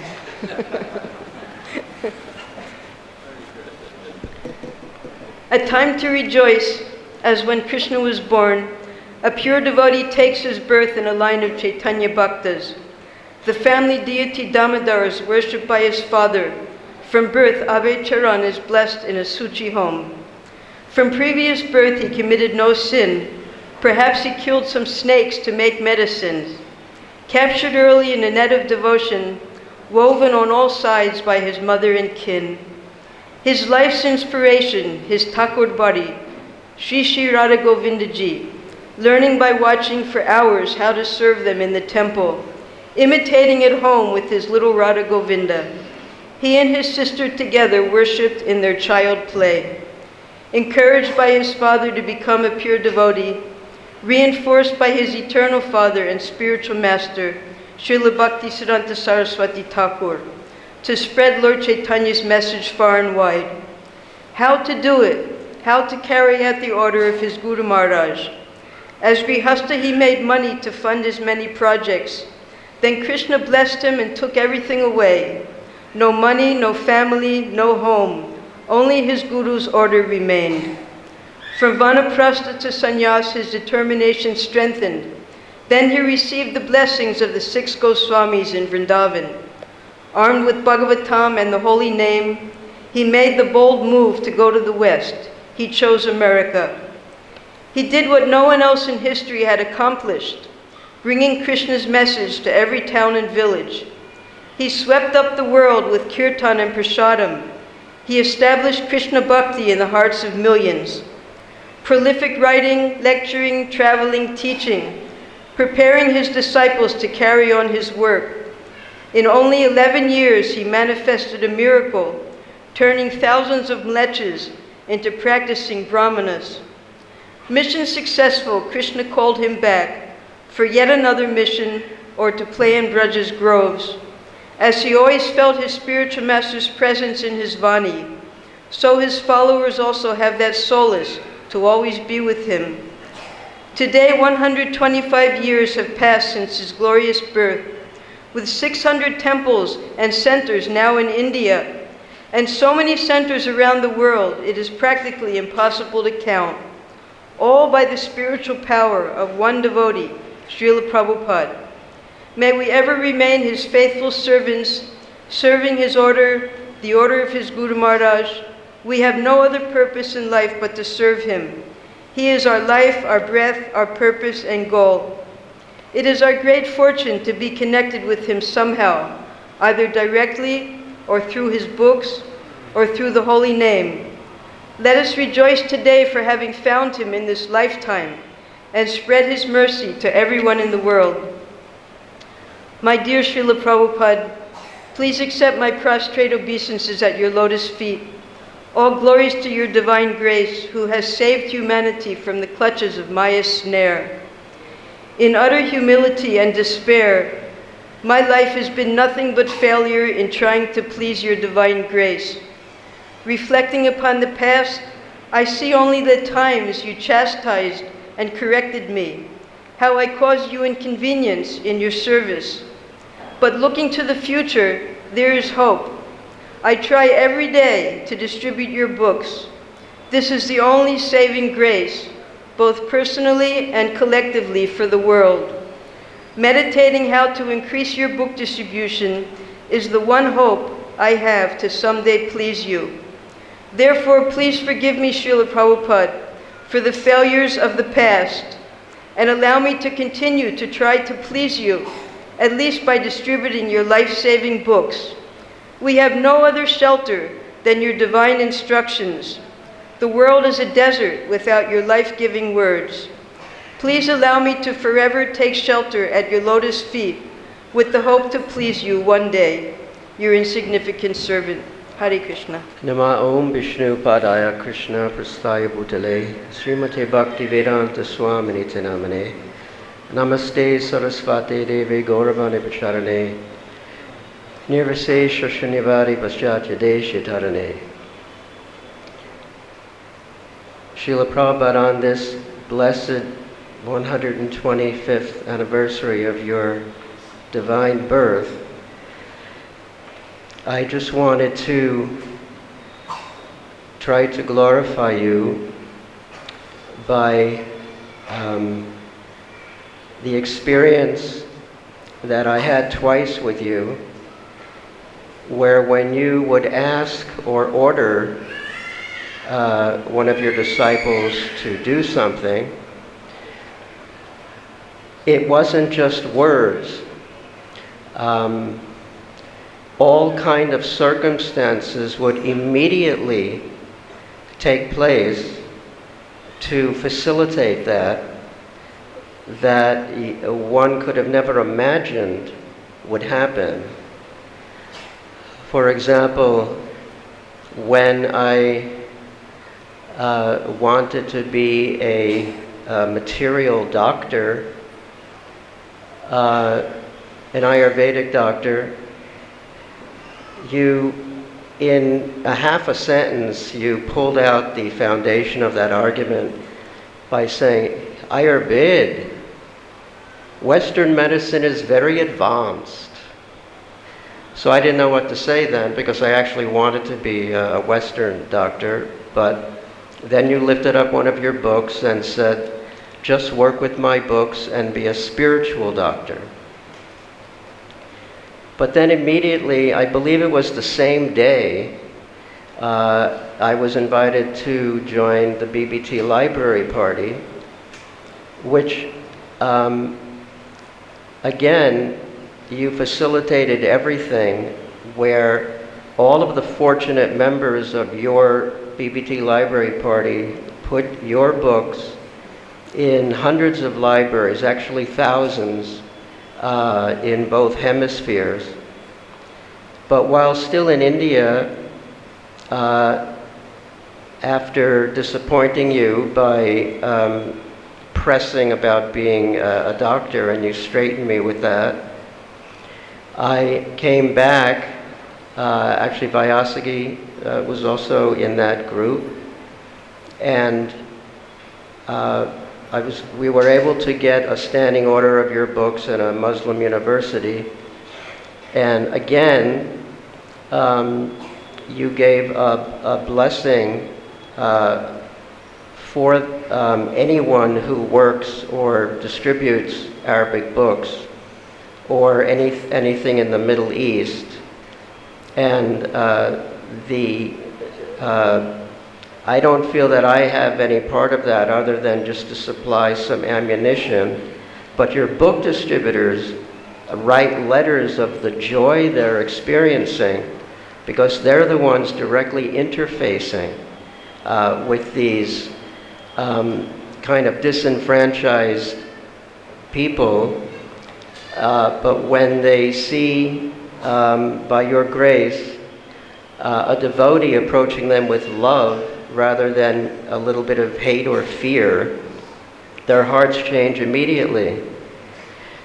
And again, you facilitated all of this by, after quite a while of prayer, sending me someone by the name of Premadan Prabhu from Lebanon, your grandson, who has done inconceivable amount of work, and in Lebanon, which is currently, they're saying, a country has not been destroyed like this in the last 150 years.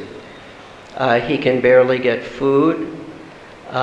People are actually killing each other to get fuel for their cars. And the entire country is collapsing. Still, he is translating your books into Arabic and tries to go out and give sandwiches to the people that were they're thrown out of their homes by a blast last year, which destroyed most of Beirut. So you sent that gift along with your order, and I cannot thank you enough. And all of us have services which in your mission can be a little difficult. All of Prabhupada's disciples experience, there's challenges, but you are carrying all of us, and you're carrying the entire movement, and this is just one more opportunity to glorify you in every way possible with words, not only words, but with determination for further action in your service. Srila Prabhupada ki jai. Vanchakalpa turubhyascha kripasindubhaya patitanam pavanebhyo vaishnavebhyo namo namaha. Srila Prabhupada ki.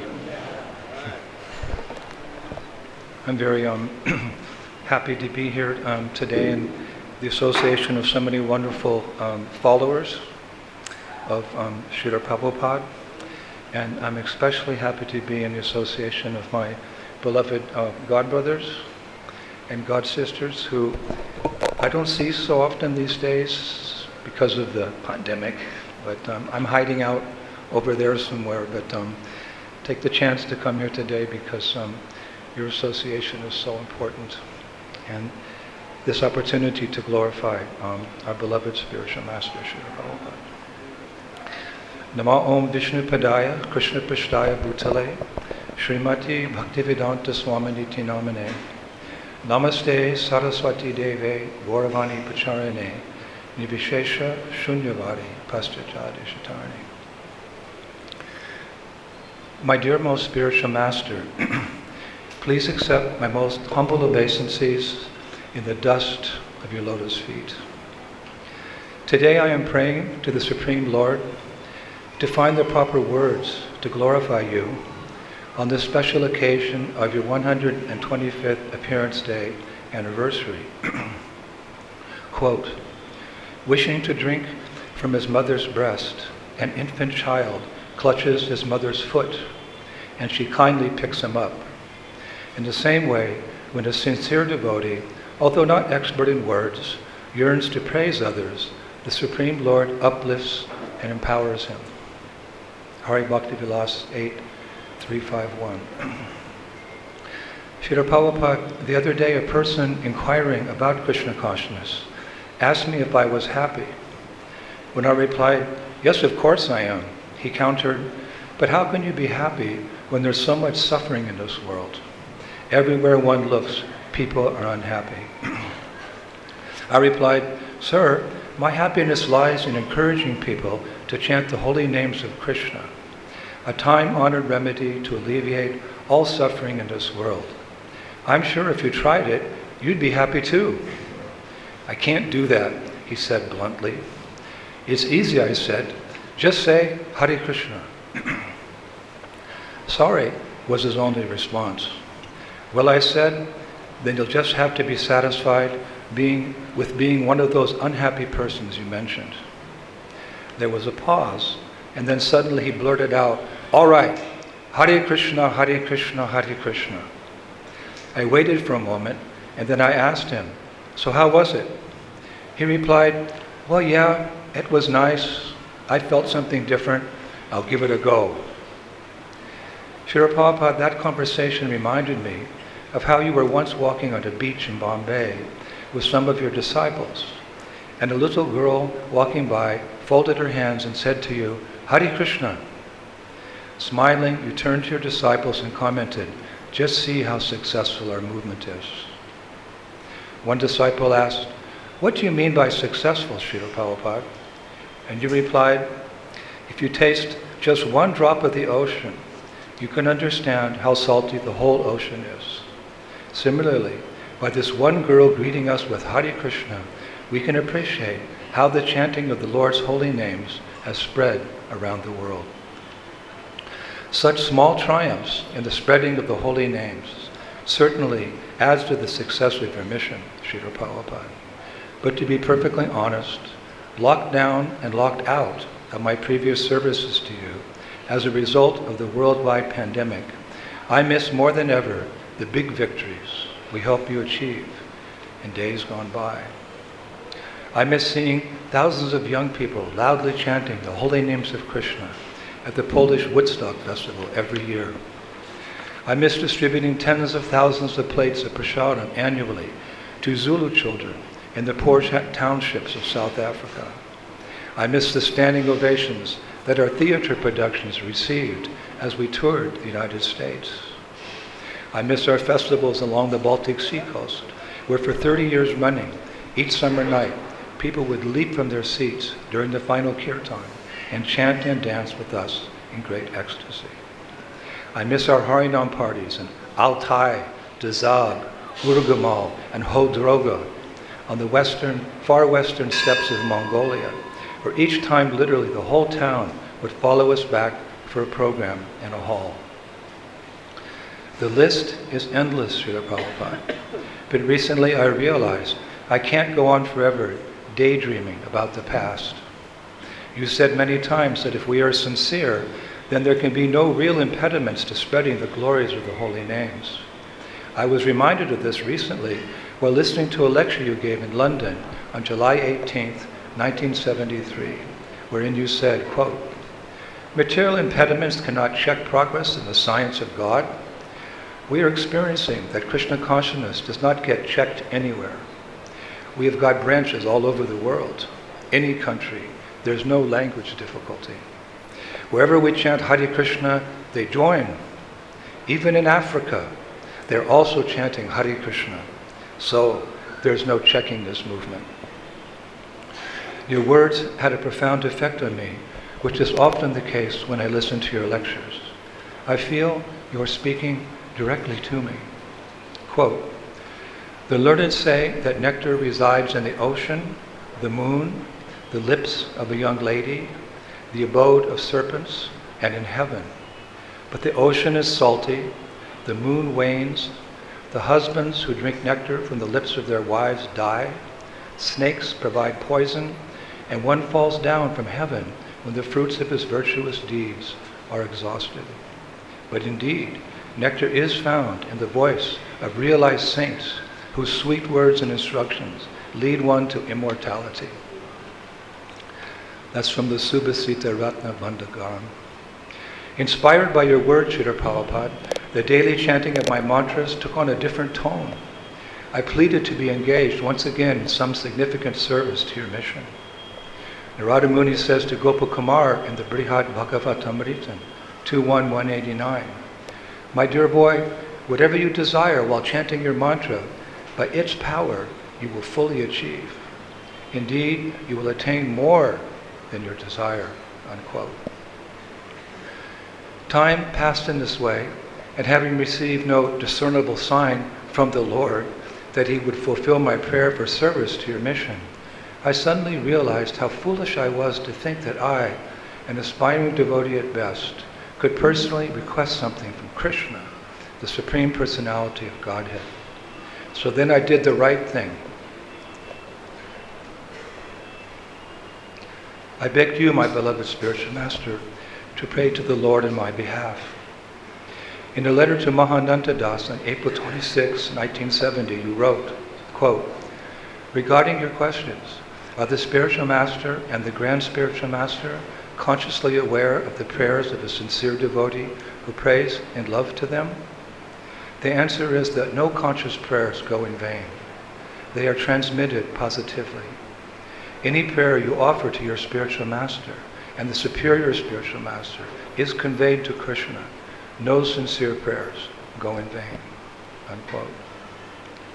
So it was no surprise to me, Srila Prabhupada, when 1 week later, without any additional effort whatsoever on my part, my prayers to you were answered. Quote, "The quality of mercy is not strained. It droppeth as the gentle rain from heaven upon the place beneath." William Shakespeare.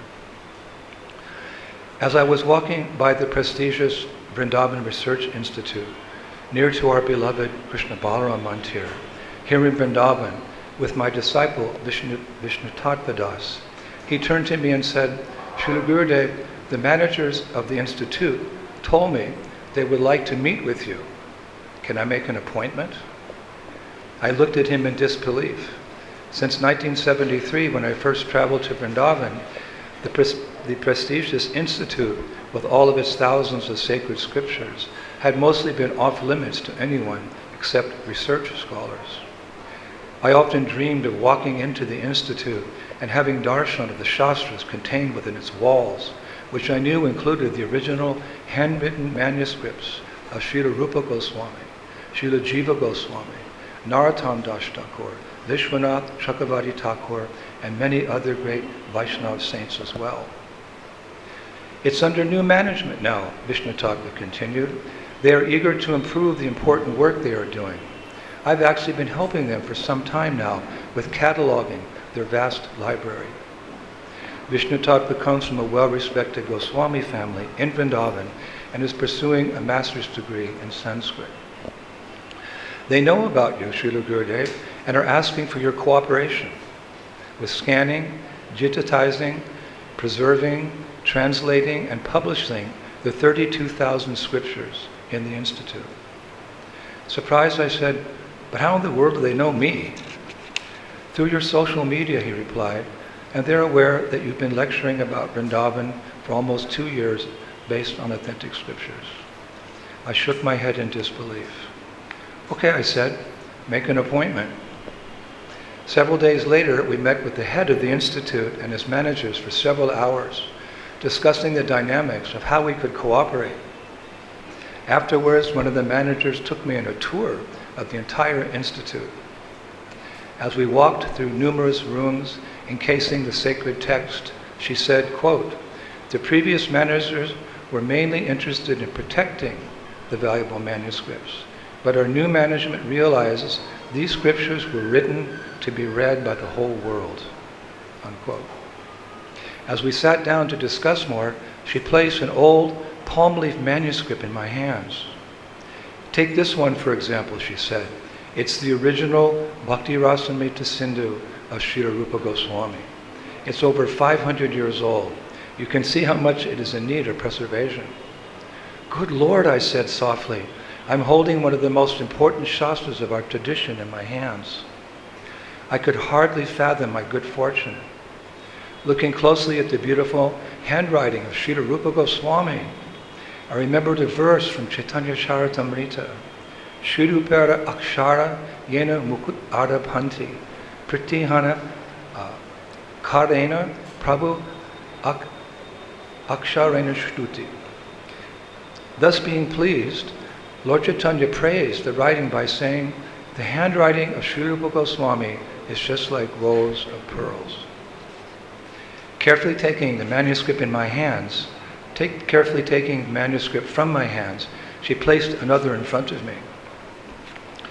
"Do you know the saint Narottam Das Thakur?" she asked. "Oh yes, I do," I replied. "He's one of my great heroes." "That is his book, Prarthana," she said with a smile, "the original." As I very carefully turned each parchment page to inspect the condition of the book, she said, quote, "These treasures need to be treated and preserved for future generations. Will you help us?" My eyes became moist and a lump appeared in my throat. I tried my best to convey my consent, but I couldn't. I finally just blurted out, "Yes, thank you." As she carefully placed the parchment in its box, she noticed a tiny sliver of the manuscript in the corner that had apparently broken off. Handing it to me, she said, "Please accept this as a blessing from your hero. Place it in a kavacha and wear it around your neck." At that point, I couldn't help myself, and I burst into tears of gratitude.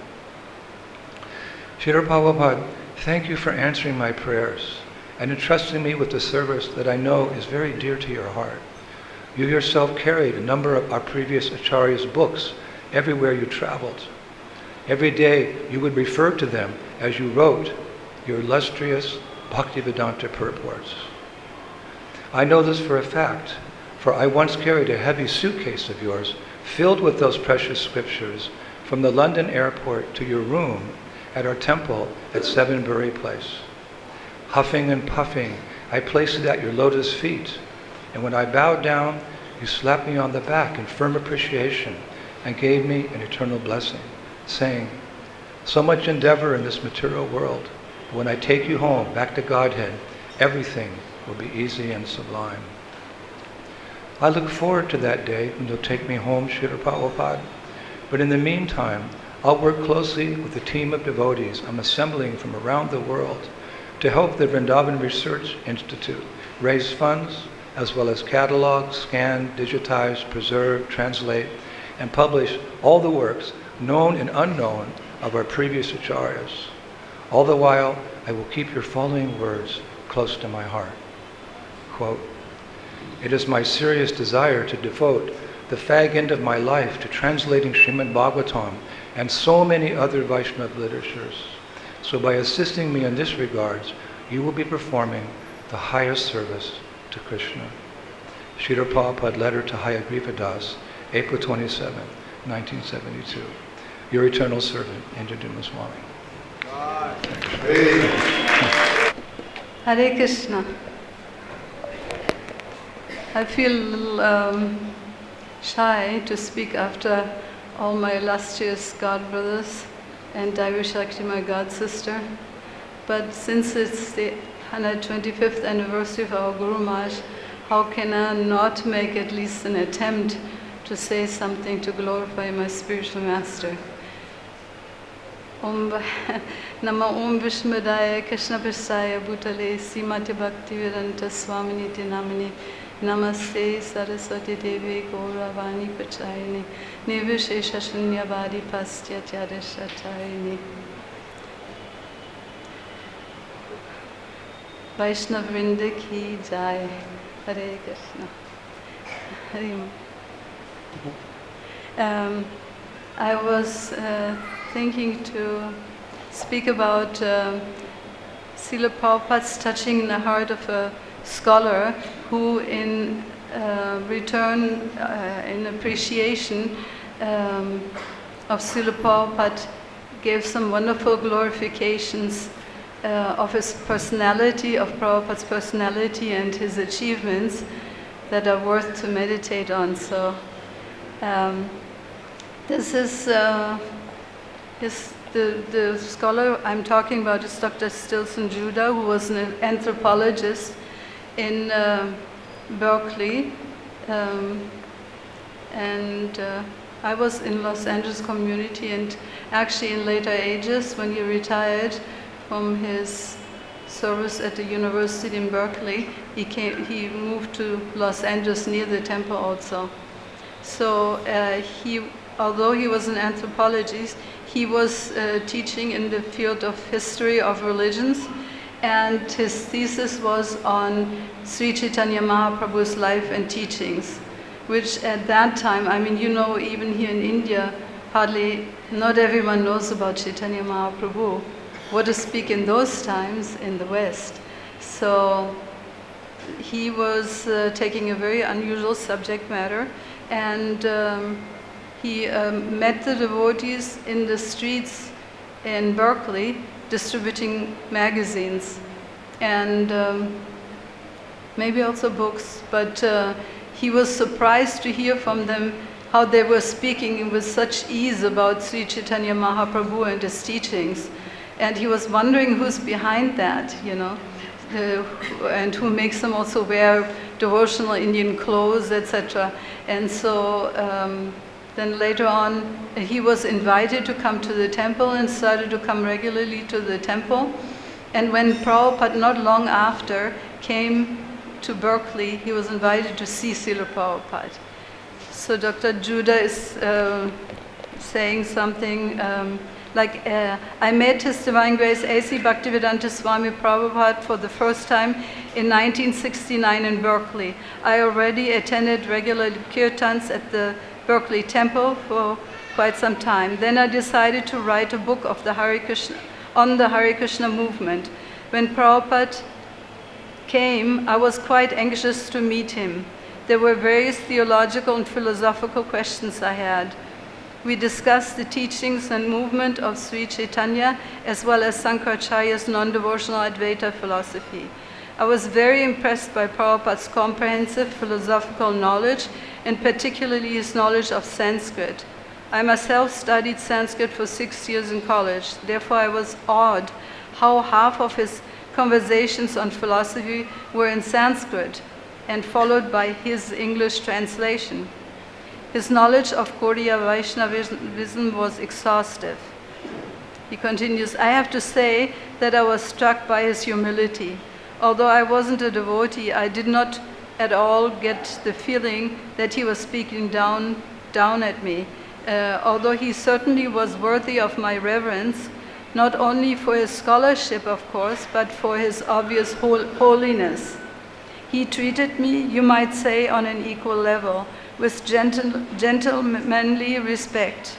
Although I had relative extensive education in Indian philosophy, I came eventually to understand that it is ultimately only through the eyes of faith produced by serious and prolonged spiritual discipline that spiritual philosophy can be clearly discerned.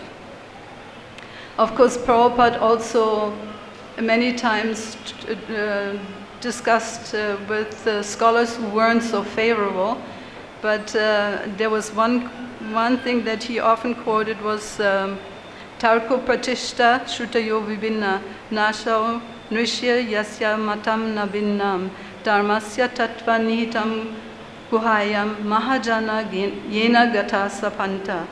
And dry philosophical tark or arguments and counter-arguments, they will not bring us to a conclusion of the religious principles of the scriptures. And then the last sentence is, the solid truth of religious principles is hidden in the heart of an unadulterated, self-realized person. Consequently, as the Shastras confirm, one should accept whatever progressive path the Mahajans advocate. And he, even in one conversation with some scholars, he's saying, what is the problem? We are giving you something genuine, which is passed down in a line of spiritual teachers. Why can't you accept it, like that? But with this scholar, he didn't have to say that. He on his own had some realization how Prabhupada, by prolonged spiritual discipline, of course, he had achieved through devotion, etc. He is able to give faith to others also. So I was not really a proficient conversation partner for Srila Prabhupada. In spite of this, however, he treated me with brotherly respect and affection. His humility was very apparent. I saw he lived the same life he expected his disciples to live. His popularity among his disciples owes much to the fact that his own life was so truly exemplary. And, just like in those days with the hippies and beatniks, Allen Ginsberg, etc., they had a saying, don't trust anyone over 30. They were anti-authoritarian. They did not like what the government leaders, their parents, their teachers had given them, Government leaders had led them into Vietnam War and all kinds of things, And so Prabhupada won in so many ways the heart of his disciples. Although he certainly was honored by his disciples, he did not put himself on a plane above them. He ate what they ate, he lived in the same kind of a building they did. Then he continued, as far as Prabhupada's achievements from historical point of view are concerned, in reality he was the first to bring devotional theism, theistic Hinduism, Vaishnavism to the Western world. Until that time, the West had mainly been acquainted with Hindu philosophy through Emerson and Thoreau, who limited their readings only to non-dualistic, in other words, monistic or impersonalistic philosophies, as well as pantheistic interpretations. Pantheistic is to equate God with the laws of forces of nature, or to worship gods of different cults, creeds, and peoples indifferently. They're all one, in that way. In other words, they see God in everything except in Krishna, his personal form. Then in 1893, Swami Vivekananda further solidified such limited impersonal non-devotional views. But when you go to India, you will find an extraordinary number of temples. They are constructed for the worship of a personal God, and that is the religion of the mass of people, that the mass of people actually practice. So he had gone to Vrindavan actually, and he had met one of Prabhupada's godbrothers, and he saw all the temples where Krishna, the personality of Godhead, is worshipped in his personal form. And okay, so I can make it short, no problem. Okay. Okay, so he actually touched the heart of this scholar, and although he was in the Christian tradition, he gave made a change of heart in him by his personal dealings with him. so much so that he could see that scholar could see the connection between Christianity and Hinduism or Vaishnavism, and that came to a conclusion that he could appreciate Krishna consciousness and side-by-side practices on spirituality. And I thought that was wonderful of Prabhupada to achieve such a thing, because not everyone in one lifetime can become a devotee. So, Jai Srila Prabhupada Ki Jai. Namam Vishnu Padaya Krishna Mistai Mutale Srimate Bhaktivedanta Swami Tinamani Namaste Saraswati Devi Gauravani Pacharini Nirvisesa Sunyavari Pasitastharini Sri Krishna Chaitanya Prabhu Nityananda Sri Advaita Gadadhar Sri Vasudeva Gaur Bhaktivedanta Hare Krishna Krishna Krishna Hare Hare. Dear Srila Prabhupada, I thought about it, what to say in front of this audience. And it came to my mind that I should talk about some of my Prabhupada moments where I appreciated especially your greatness. Just in the very beginning, in 1972, in Shivananda Prabhu, who was actually leaving America, was Prabhupada's servant, and he left America because he was afraid to be drafted by the army to go to Vietnam. So he became my first authority actually in Germany. Very kind man, very personal, very friendly, and very soft-hearted. And so we were told to open a center in Heidelberg. And we didn't have a place to stay, so we stayed in the tennis room of the student union. Behind the curtain there was a stage. And so we went out distributing during the day, and being attacked so many times by Christians. Jesus died for your sins, what are you doing here? So one day some hippie couple approached us and said, we are from San Francisco, we used to go to your temple in Frederick Street. Where's the temple? I said, we don't have a temple yet. He said, well, come to our house then.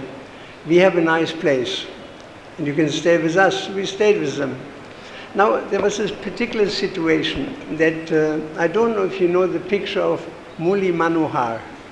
It's a particular picture of Krishna, where Krishna stands alone playing the flute, dark picture. And we had this picture, Shivananda liked it very much, and he hanged it over the bed of their little boy. He was 4 years old. And every evening he would go and read to this little boy Krishna book. So one day, early in the morning, the boy came to our room. He said, Krishna came out of the picture and he produced some toys out of his hand and he was playing with me. Then there was some noise at the door and Krishna disappeared. So 2 weeks later we went to Paris, and on a morning walk Shivananda told Srila Prabhupada. When Prabhupada heard it, he stopped and became very grave. And he said, that was Krishna actually. That was Krishna. He came to you indirectly through this boy. And we took it. If he would have come directly, we'd have said, hi, so Krishna. He came in this gentle way to this boy. And Prabhupada said to encourage you, that he was pleased by your preaching endeavors. So you see how Krishna can come to us sometimes in a very special way to encourage our devotional life. And this was our Prabhupada moment, our Krishna moment at the same time. That Prabhupada gave such an intimate explanation of something which appears to be not very important. He stopped, he was very grave when he said that was Krishna, when you heard the story. So if we go on to some other stories, I remember one time when Prabhupada came the first time to Germany, there was one professor. I had told this story before, but it's very significant. One famous professor for psychology and Zen Buddhism. He brought Zen Buddhism to the West. He's one person who brought the Zen Buddhist movement to the West. And we invited him to come to speak to Srila Prabhupada. We sent him some books. It's always a good way to send him some books and then call him. A little letter, we'll call you. Would you like to see him? He said, yes, I will come. So we picked him up from the railway station and he saw Prabhupada. So Prabhupada, he kindly spoke to him and said, Professor Durkheim, I've heard about you. And I'm glad you came. Prabhupada made this person very comfortable. Very famous man, decorated with every decoration you can probably have in Germany. He was the ambassador for Germany in Japan, from a whole old aristocratic family. And so he said, Professor Durkheim, what is your philosophy? And Durkheim spoke very eloquently about Zen Buddhist philosophy. Now we should all understand that in Christian religion, in Jewish religion, in Muslim religion, and in Buddhism, there is no defined concept of soul. None of them have that. Buddhism or Zen Buddhism, they have the idea of transmigration. But what does transmigrate? The mind. In their opinion, the mind is traveling, which is true. Mind is traveling, mind is part of the linga sarira. But the soul actually is traveling, taking the mind with him. Wherever the mind is at the time of death, there you go. Yam yama pismaram bhavam. So Prabhupada understood that he had no real deep understanding of soul. And this is actually what is true for all world religions practically. They have no defined concept. For the soul, there's never birth nor death. Never was a time that I did not exist, nor you, nor all these living beings. Soul is never can be destroyed. There's so many. Whole chapter in Bhagavad-Gita is full of verses like this describing the nature of the soul. Plus some look at the soul as amazing, some describe him as amazing, some hear of him as amazing, and others can't understand him at all, and that's 90% of humanity, really. 90% of humanity. They don't have a defined concept of soul. They don't understand who we actually are. They're living actually in an intense, permanent identity crisis because they don't understand who they are. They don't know where they're coming from, they don't know who they are, and they don't know where they're going to. This is the state of humanity. So Prabhupada explained to this professor beautifully, he repeated over and over again, you have to understand that you're not the body. And I know you understand that because you're a Zen Buddhist. You're spirit soul. That's your identity. You're part of God, an expansion of God, and your duty is to serve God. And the man was struck with wonder when he heard that. He said, strong words of Prabhupada, your duty is to serve God, because there is no concept of God in Buddhism. So finally, when he grasped the depth of Prabhupada's instruction to him, he got up, and in front of all of us, we were young boys, and girls, young boys, 18, 19, 20 years, he flattened himself on the floor, he paid a complete dandavat to Prabhupada, he grabbed his foot and said, Swamiji, please accept me as your younger brother. He was 2 months younger than Prabhupada. Over the next days, they would talk in so many ways. When I brought this man to the railway station, he said, Pitu, I met many Swamis, I met many Gurus, many Mahants, many Babas, many incarnations, the Pope, and so many people in the Western world. I have never met a person like your spiritual master. Never. This is the greatest moment in my life. I thank you very much, and I'm so glad to tell this story in front of Srila Prabhupada, that he was somebody who could understand his greatness beyond everything else he had seen before. It was a real Prabhupada moment. Another Prabhupada moment was one time, I finished, can you? Finish it up. It's not a whole lecture, because many 20 people left. Okay.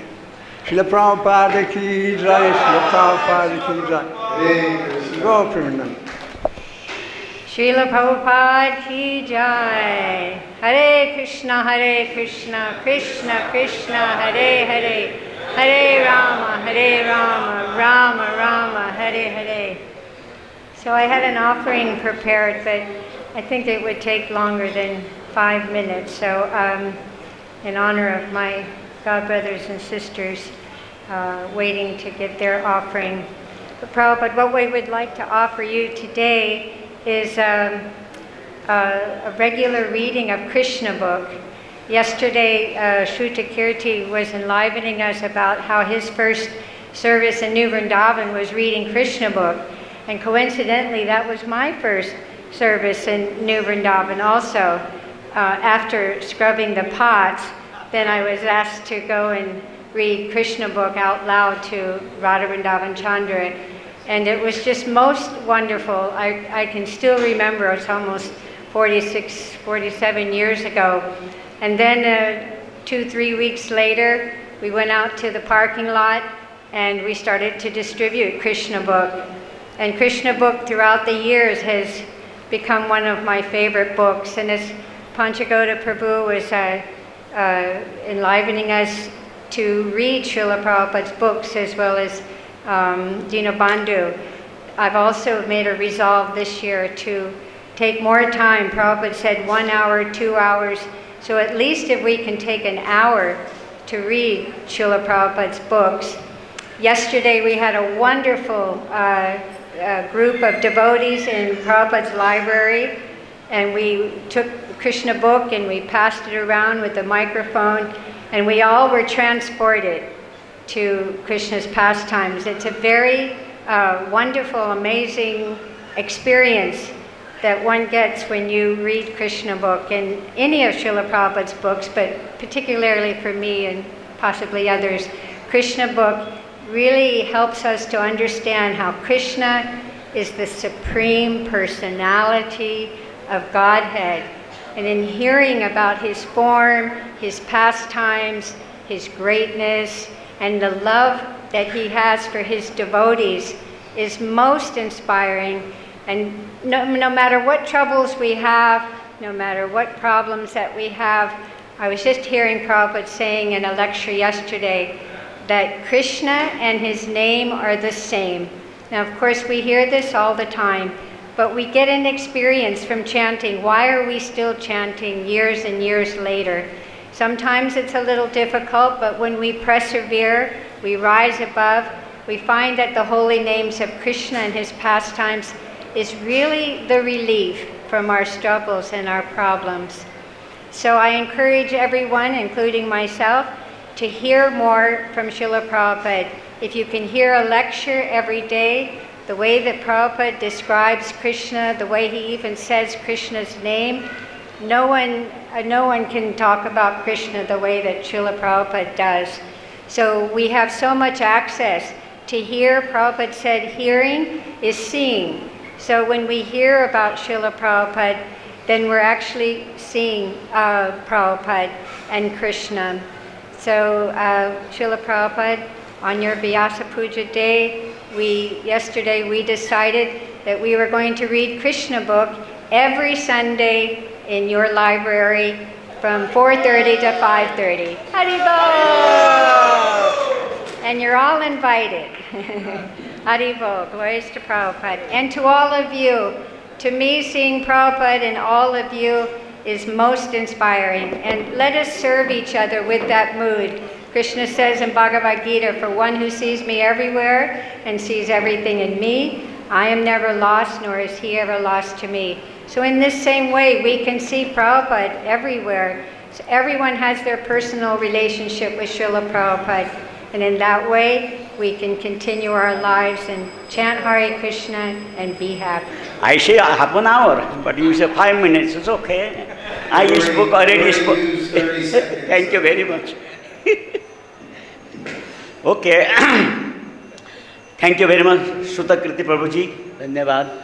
Surto, your name is Surto because I read your Hindi books. which is Prabhupada pastimes he wrote, no? I read it. So your name, Prabhupada say, I'll tell you the Surto. So you are Surto. Surto, okay. So, Namo Om Vishnupadaya Krishna Vishtaya Bhutale Srimati Bhaktivedanta SwaMI iti namine Namaste Saraswati Deve Gauravani Pracharine Nirvishesha Sunyavadi Paschasta Deshadarne Guruve Gaura Chandraya Radhikaya Tadalaye Krishnaya Krishna Bhaktaya Tadbhaktaye Namo Namaha. So, actually, I like thank you very much, the management here in Vrindavan. So, I already that day, Dharmatma Prabhu, he have given me opportunity, Balaram Hall, me and my senior God brother, Dinabandhu Prabhu, we have a good coordinations. So, first I spoke that day about everything when I joined here in Vrindavan on Prabhupada pastimes, whatever I remember. So then after Dinabandhu Prabhu spoke about, so just like His Holiness Loknath Maharaj told that he born Vrindavan and spiritual birth in Vrindavan, and he joined in the office in Bombay. The same thing to me too. When I came from Nepal, so I joined here, direct this place, both initiation here from Prabhupada and Krishna Balaram temple. First initiation in the courtyard, second initiation in the Prabhupada house, directly from Prabhupada hind. And I have Brahman thread on my neck. Prabhupada say, when I was taking Gayatri Mantra, then because Akshayananda Maharaj, he talked to Prabhupada, because that time Pujari is very less here, because all the Western devotees, they become very sick. They go away, they have problems, Pujari. Then Akshayananda Maharaj took me to Prabhupada's room. He said, Prabhupada ji, Dadivaksha Prabhu, we want to give the Brahmana initiations. Then Prabhupada said, yes, why not? You want to engage Pujari. So then Prabhupada said, okay, that time, when I joined, that time is Harishwari Prabhu is a temple commander here. He trained me up. Akshayan Swami told, you trained Dadivaksha Prabhu and Vibhu Chaitanya. Same time we joined here. When I was a new bhakta, I was cleaning temple and everything. Vibhu Chaitanya was working in the devotee kitchen. He knows, he's the best cook from Bengal. So then after I take Brahmana initiation from Prabhupada, directly by his hand, I have Brahmana thread. Prabhupada take my Brahmana thread from my neck. Then he threw out, because from our childhood, I'm from Brahmana family, Nepal. So Brahmana initiation already given, 8-9 years from the childhood. So that time, so then Prabhupada take out. Then Prabhupada say, you're from Brahmana family, you don't require a Brahmana initiation. I say, Prabhupada, I want it from you, but from your hind Brahman thread. Prabhupada say, chant your Gayatri mantra. I say, I chant my Gayatri mantra. Then Prabhupada say, okay, this is demigod Gayatri mantra. I give you the Vaishnava Gayatri mantra. Then Prabhupada teach me, he called me, he put mantra in my ear. Gayatri mantra, he teach me how to chant the 10 times fingers. And then Harishwari is a servant of Prabhupada that time, Harishwari Prabhuji. So he told Harishwari, please give this boy that papers and teach him nicely. He will be pujari here, this temple. So then Prabhupada gave me Gayatri mantra like this. Then I become a pujari. And Bibi Chaitanya after become, he's a cook, pujari department cook, Raj Bhog, all thing. He's become a cook, I become pujari. I doing arati, he doing Raj Bhog cooking, everything. So like that, we joined together actually this place.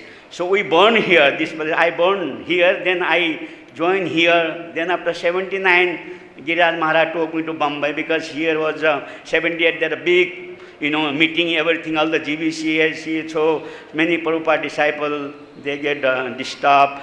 And Akshayananda Maharaj, our loving president, he also gone away. Then Giriraj Maharaj told me, because he know, Giriraj Maharaj know me here, this Vrindavan temple, I was a pujari, Maharaj coming here, he chanting the temple hall, everything. So then he said, oh, Dadi Bhakshi Prabhu, you know Bombay temple, you been before? I said, no Maharaj, I never been. He's not Maharaj, he was Giriraj Das, Brahmachari. So he said, once you can come to Bombay, so, see, visit and see, come, aye, you come. Then we were 2-3 devotees went from here, 78 Bombay. So then I don't want to go this all through, because this is long stories. because Giriraj Maharaj, Sridhar Maharaj, they trained me up how to preach and everything. I was working under them. So I was whole life from Bombay temple, I was doing seva. So now, because I want to chant Prabhupada, the Mangalacharan, because when he was here, Brahmananda Prabhu, Prabhupada Vyas Puja day, I chant this Prabhupada, the Mangalacharan. That's Brahmananda Prabhu was very, very happy. He very much pleased. He called me. He said, Dadipa Prabhuji, dear, this is the real Prabhupada Mangalacharan. You should chant all the Vyas Puja time, this mantra, always you should chant. So Prabhupada given me my heart.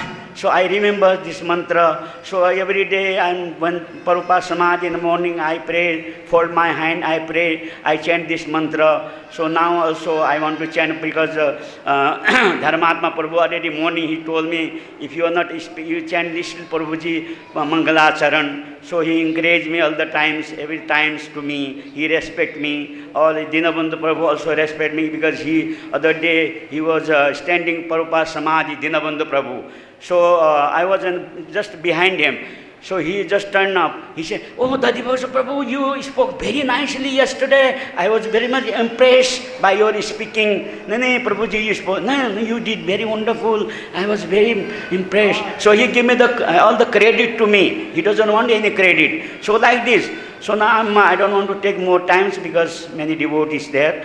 So Kishanai Kachetamadabaha Vinasakarin Ma Drishti Gauchara Prabhupada SwaMI Dosha Pavirti Paridushita Manda Buddhi Sanchintayami Charanam Tava Bhakti Eto Vrindavan Ramana Reti Prasiddha Bhuma Tatra Krishna Balarama Supada Mule Jnanam Param Krishna Sudami Juktam Dantastadaiva Prabhupada Namo Namaste Namaste Namaste Kripa Bhuma Draste Namaste Namaste Mananda Date Namo Namami Punaraksha Vide Evo Daksha Bhakti Siddhanta Shishyaya Bhaktivedanta Namine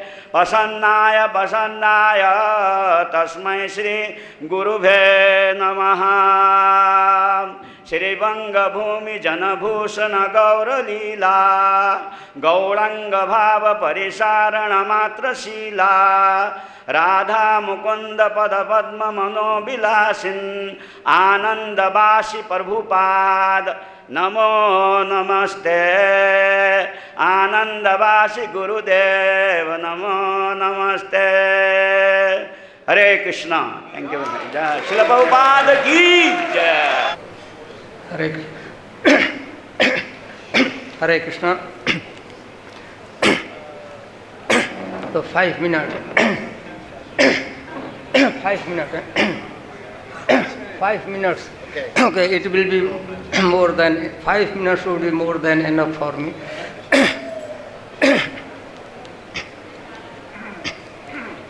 Hare Krishna.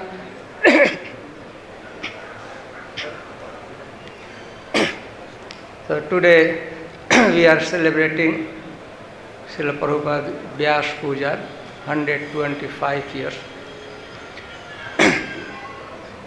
Before here I feel incompetent as well as extremely shy. For many reasons, many elevated Vaishnavas are here, and especially I am feeling shy because our Loknath SwaMI Maharaj sitting on the surface lower than me. So that is my extreme shyness. I will, in Bhagavatam and other Purana description about the transcendental qualities of a Vaishnava, Krishna Bhakta, one place says, Sarveh gunash tatra samasate sura. All the demigods, along with their all good qualities, they resides in the existence of a pure devotee. So unlimited good quality in any devotee, what to speak of Srila Prabhupada. And today presentation many times many devotee has talked about the reading the books of Srila Prabhupada. So I decided to describe some purport of Srila Prabhupada where Srila Prabhupada's humility, humble state is depicted. So I will go exactly on the story part. You know, Dhruv Maharaj performed his austerity bhakti in Madhuban next to us. It is not far away from we are sitting. And towards the end, he enthroned his eldest son in the kingdom, and Dhruv Maharaj went to Badrik ashram. Dhruv Maharaj performed his bhakti in Badrik ashram. While he was engaged in cultivation of Krishna consciousness, one day Nanda and Sunanda, this is, I am describing the purport of translation of Prabhupada from so one day while Dhruv Maharaj was cultivating Krishna consciousness there on the bank of Alaknanda river, a celestial aeroplane by Yuan, direct from Vaikuntha planet, landed right in front of Dhruv Maharaj, and there were two associates of Lord Vishnu, Nanda and Sunanda. And they invited Dhruv Maharaj, this plane directly sent by Lord Vishnu from Vaikuntha. Please come in, and we are going to return back to Vaikuntha planet. At that time, Dhruv Maharaj description Srimad Bhagavatam Prabhupada described that at that point, Dhruv Maharaj again came down in the Alaknanda river, Ganga river. Dhruv Maharaj took a holy dip, and then he visited different ashram of other saintly persons who are cultivating Krishna consciousness. Dhruv Maharaj very humbly begged permission from those saintly persons, and also blessing, seeking blessing from those saintly persons. And he informed that I am going to Vaikuntha, please bless me, give me your blessing. And then Dhruv Maharaj was all ready now. He was about to board in the airplane, Vaikuntha, returning for Vaikuntha. At that time, everything was okay. So Nanda or Sunand at that point saw on the face of Dhruv Maharaj that Dhruv Maharaj was very in distressed condition. So much so that his eyes become numb, wet, and tears were flowing down. At that time, Nanda and Sunand, they asked, how come Dhruv Maharaj, this is most pleasing day, happiest day for you, you are returning back to, how come that you don't feel comfortable, you are so unhappy. So this is description in Srila Prabhupada writes that at that time Dhruv Maharaj, okay, I am going Vaikuntha, returning Vaikuntha, it is very nice for me, but I am not so much pleased, I am so much in distress because my mother, Suniti, by her mercy, I am today able to return back directly with this same body, I am able to return back to Vaikuntha planet. That is due to my own mother, Suniti. At this point, I feel very much distressed that my mother remains in this material world and I am going to Vaikuntha planet. So this is my distress. Bhagavatam described that at that point Nanda and Sunanda informed Dhruva, you are talking about your mother. See there, one celestial airplane going way above us. And Dhruv Maharaj was able to see that. You know, your mother is already boarded, then ahead of us is going there. Thus ends the story. Here, Bhagavatam describes this much. And then in that verse, Prabhupada writes purport. little longer purport, but I will try to be as brief as possible. And through Prabhupada writes in the purport, I have also initiated thousands of disciples. So, if one of my disciples will cultivate Krishna consciousness like Dhruv Maharaj, then I will be able to go to Vaikuntha planet. Just as Dhruva Maharaj cultivated Krishna consciousness, performed bhakti, and the extent of Dhruva's bhakti, his mother, so she has not cultivated Krishna consciousness at the level to go to Vaikuntha planet. So Dhruv Maharaj cultivated Krishna consciousness, and by the influence of his bhakti, his mother went. So similarly, I have also initiated thousands of disciples. If one of my disciples will cultivate Krishna consciousness purely, then by influence of that bhakti of my disciple, I will be able to return in Vaikuntha planet. And not only this, then Prabhupada, otherwise I am crippled in many ways. So you can understand, we can get a little glimpse of the humility, how Srila Prabhupada humble was. He was the greatest devotee of the Lord Krishna. So far, anyway, greatest, dearest devotee of Srimati Radharani. And he talks in such a language. I am crippled in many ways. I am completely dependent if I really return to Vaikuntha on the mercy of or cultivation of Krishna consciousness of my disciple.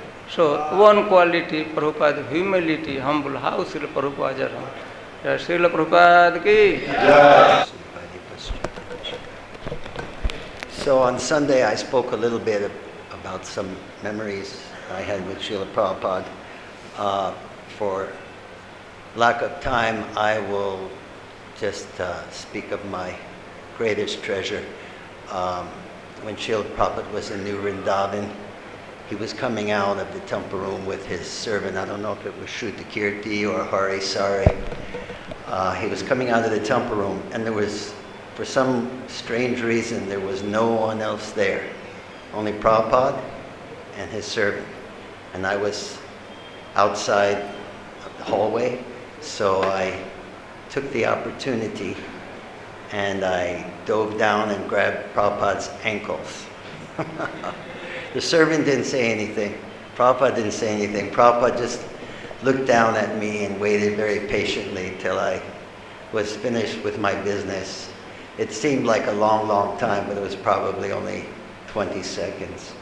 But I attribute that to my ability to be here to this very day. I have to thank Srila Prabhupada for everything he gave me. I was a very depressed young teenage boy, and I was looking for spiritual life, and Srila Prabhupada came along and scooped me up. It's taken 49 years for me to figure out what's my best seva. And I figured it out because here in Vrindavan, if you have a spiritual desire, Krishna, Srimati Radharani will most probably give it to you.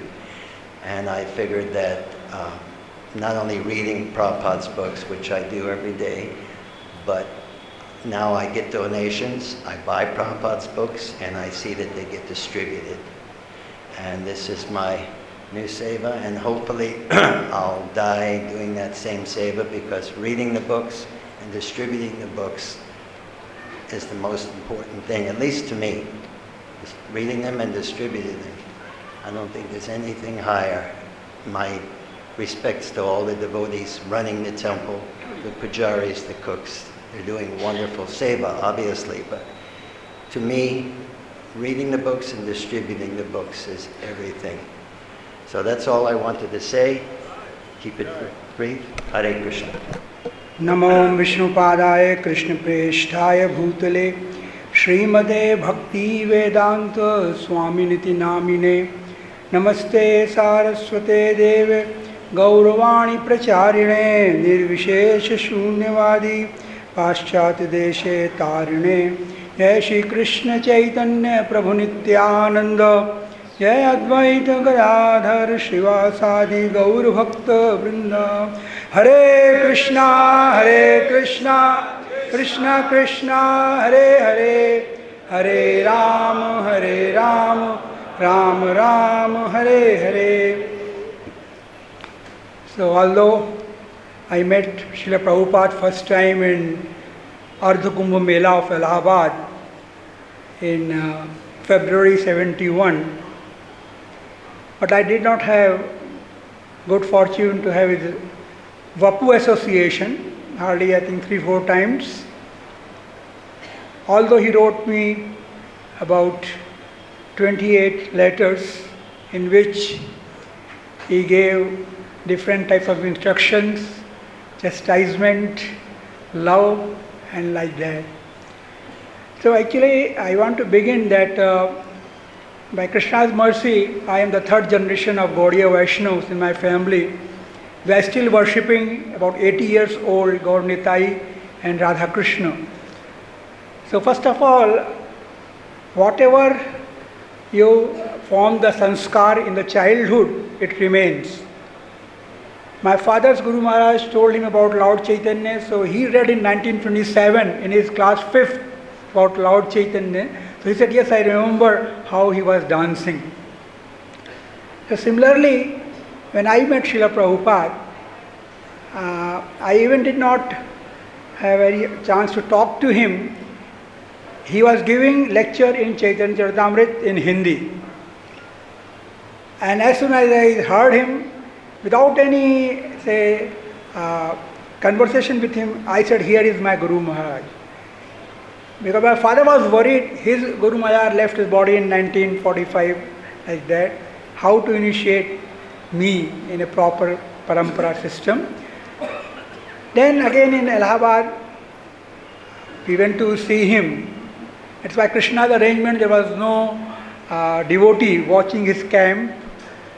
So I entered his camp and he was respecting his morning breakfast. So I became a bit hesitant whether I should enter or not. But as soon as he saw, he said, please come, aiye. And so he came and sat down. And he said, called his servant, give them prasadam first.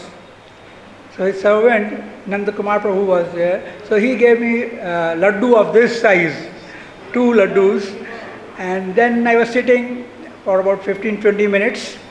And when I started to leave, so I said, Hey Prabhupada, I want to take initiation from you. He said, okay, sit down first. Why do you want to take initiation? Have you seen these white dancing elephants? Or you have really some interest in going back home, back to Godhead? So I said, Sri Prabhupada, I have little background of Lord Chaitanya and I also chant Mahamantra. We used to have Harinam Sankirtan for 24 hours on Gaur Purnima and Janmashtami. And I know Bengali also. I learned Bengali in 1965. My grandfather said, if you want to relish Lord Chaitanya, then you must learn Bengali. The Prabhupada said, okay, but I want to watch you before I give initiation. So I said, I am a student, engineering student at BHU, Banaras Hindu University, and I don't have enough time to stay with you. So he said, okay, I am coming to Banaras next week to celebrate Lord Chaitanya's arrival in Banaras, then we can talk. Meanwhile, I went to my home, asked the permission of my parents. Father was very happy, but he said, to accept a spiritual master is a very serious thing. It's not a fashion. If you can follow his rules, his instructions, they only proceed. Also he said must ask about Guru Dakshina. So I went to Banaras and Prabhupada was staying in Mr. Lalit Mohan Singh Suray's house, who was having the house at Albert Road at Calcutta. And there I sent a message that a boy who met in Allahabad, he has come to see. Prabhupada said, okay, I'm coming for a morning walk. And again we were having discussion. He said, Guru Dakshina is just a formality to become servant of your Guru. And you can put your tilak. I said, how can I put my tilak? I'm a student. He said, you are soldier of Krishna. And a soldier fights gallantly in the battlefield. Government gave him Paramveer Chakra, Mahavir Chakra. So on behalf of Krishna, if you face criticism, he will be more pleased. Still I was not very certain. So that gentleman where he was staying, he said, today is a very auspicious day, appearance of Lord Nityananda and Nityananda Triyodashi. So I said, okay, I will take initiation. So he said, go and take bath. And I was initiated without any fire sacrifice. There was only one person. And he gave me this name, Niranjan. So I was just, I told one god brother, Niranjan SwaMI, who is GBC. So I said, because before that we used to think Niranjan means it's Mayavadi. Allah Niranjan, they go to different houses for begging. Allah means which cannot be seen and which is without quality. Srila Prabhupada said, no, Vaishnava philosophers, they say Krishna is Niranjan because his quality is no material qualities. But Mayavadis, they say without qualities. Then I asked, is there any questions? What is the platform of relationship with Krishna? So the common platform is your dasyaras, to become servant. On there you proceed. But you don't ask many questions now. Just chant Hare Krishna and your doubts will be clear. That time Yadur Prabhu also came to Banaras and he was having mustaches. He shaved off. Prabhupada asked, what happened to your mustaches? So he said, Krishna has taken my mustaches. Then next month Prabhupada said, you come to Navadvip, I am going there in March, Gaur Purnima, but he could not come. And then Achyutanand Maharaj, Tamal Krishna Maharaj was householder, they went to Navadvip. From there I went to Calcutta, I had Prabhupada darshan.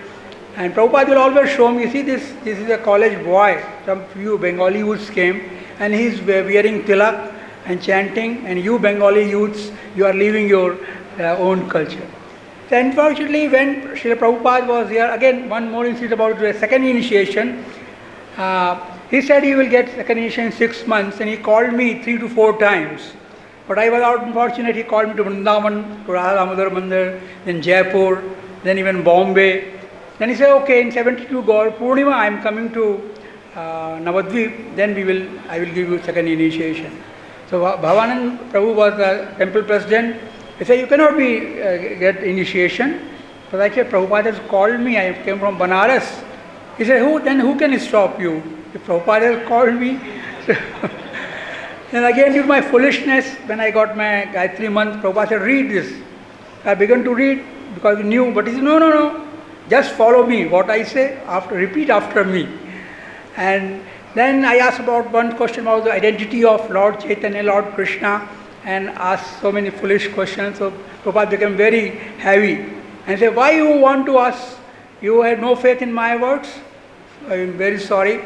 So I wrote him a letter that I am very for my stupidness, please excuse me. So he said, he wrote from Tokyo that all of my disciples are very intelligent boys and girls, and I want to train them in preaching the Krishna consciousness to the starving humanity. So for that, chastisement will be there, but you can take a special opportunity to advance and don't take it otherwise. Whatever I chastise, I do it out of love and affection. So again, he writing in same letter that if you still feel any questions, you can write to me, in spite of my stupid questions. Then when 3-4 years when I was here, he was in London preaching there. So in 74 I went there, and Prabhupada came to Vrindavan and Mayapur. So in one morning walk, nobody was allowed, so I asked President, he said, you can go. So Prabhupada all of a sudden began to talk to me that after getting your degree, you try to get job here, you will get a very good salary. So I said, I am not interested in getting good salary. So you are not interested? I am interested. Give your money to me. All the devotees began to laugh. Then he said, Gopal Krishna Maharaj, that led by Gopal Krishna, He was the marketing manager in Pepsi Cola. He is getting $15,000. Who will give this amount due to in India? Then he asked me, how much is $15,000 in Indian currencies? So I said, about 1 lakh. He said, no, he was so precise. He multiplied 15 by 8. That's 1,20,000. So who will give this amount? Then again, about the translation work, we were discussing, he personally heard my translation, we were nectar devotion, we were studying. So again, I gave one example. He said, I have not written like this. Why you translated like this? I said, no, Sri Prabhupada, I think you have written. What do you think? बोले तुम बहुत बड़े पंडित अपने को मानते हो, हैं? समझते नहीं मैंने क्या लिखा और तुम क्यों लिख? So he said, you please stay with me for 8 to 6 months. I want to train you up. But unfortunately I couldn't. Then about the modern technology, he said, today's engineers and doctors, according to Vedic culture, they have become Shudras. Because according to Vedic culture, cobbler, no matter how expert he is having the nomenclature of Shudra. So education is teaching us to these students to how become first class Shudra, to get a service under a suitable master, and just like the Anath dog. I think my time is up. So just one more story is said about our Western God brothers. He said they have surrendered unto me mansa, vacha and karmana, and with their help, because he was so humble, I could spread this name. Otherwise बोले इनके बाप दादा भी कृष्ण का नाम नहीं सुने थे, मगर इन्होंने निरपराध होकर के नाम जपा, और you can see the effect. There are so many other stories. Last puja was in 77, and in his Bapu form, and although he is guiding me in Vani form, I still pray for his mercy and all Vaishnavas, that I can have some instrumental in Srila Prabhupada's mission in translating Hindi books. Srila Prabhupada ki! Namo Om Vishnu Padaya Krishna Prishtaya Bhutale Srimate Bhaktivedanta Swami Nityamane. Namaste Saraswati Devi Gauravani Pracharane Nirvishesha Shunyavadi Pashtati Deshatarane. Dear Srila Prabhupada, please accept my humble obeisances in the dust of your lotus feet.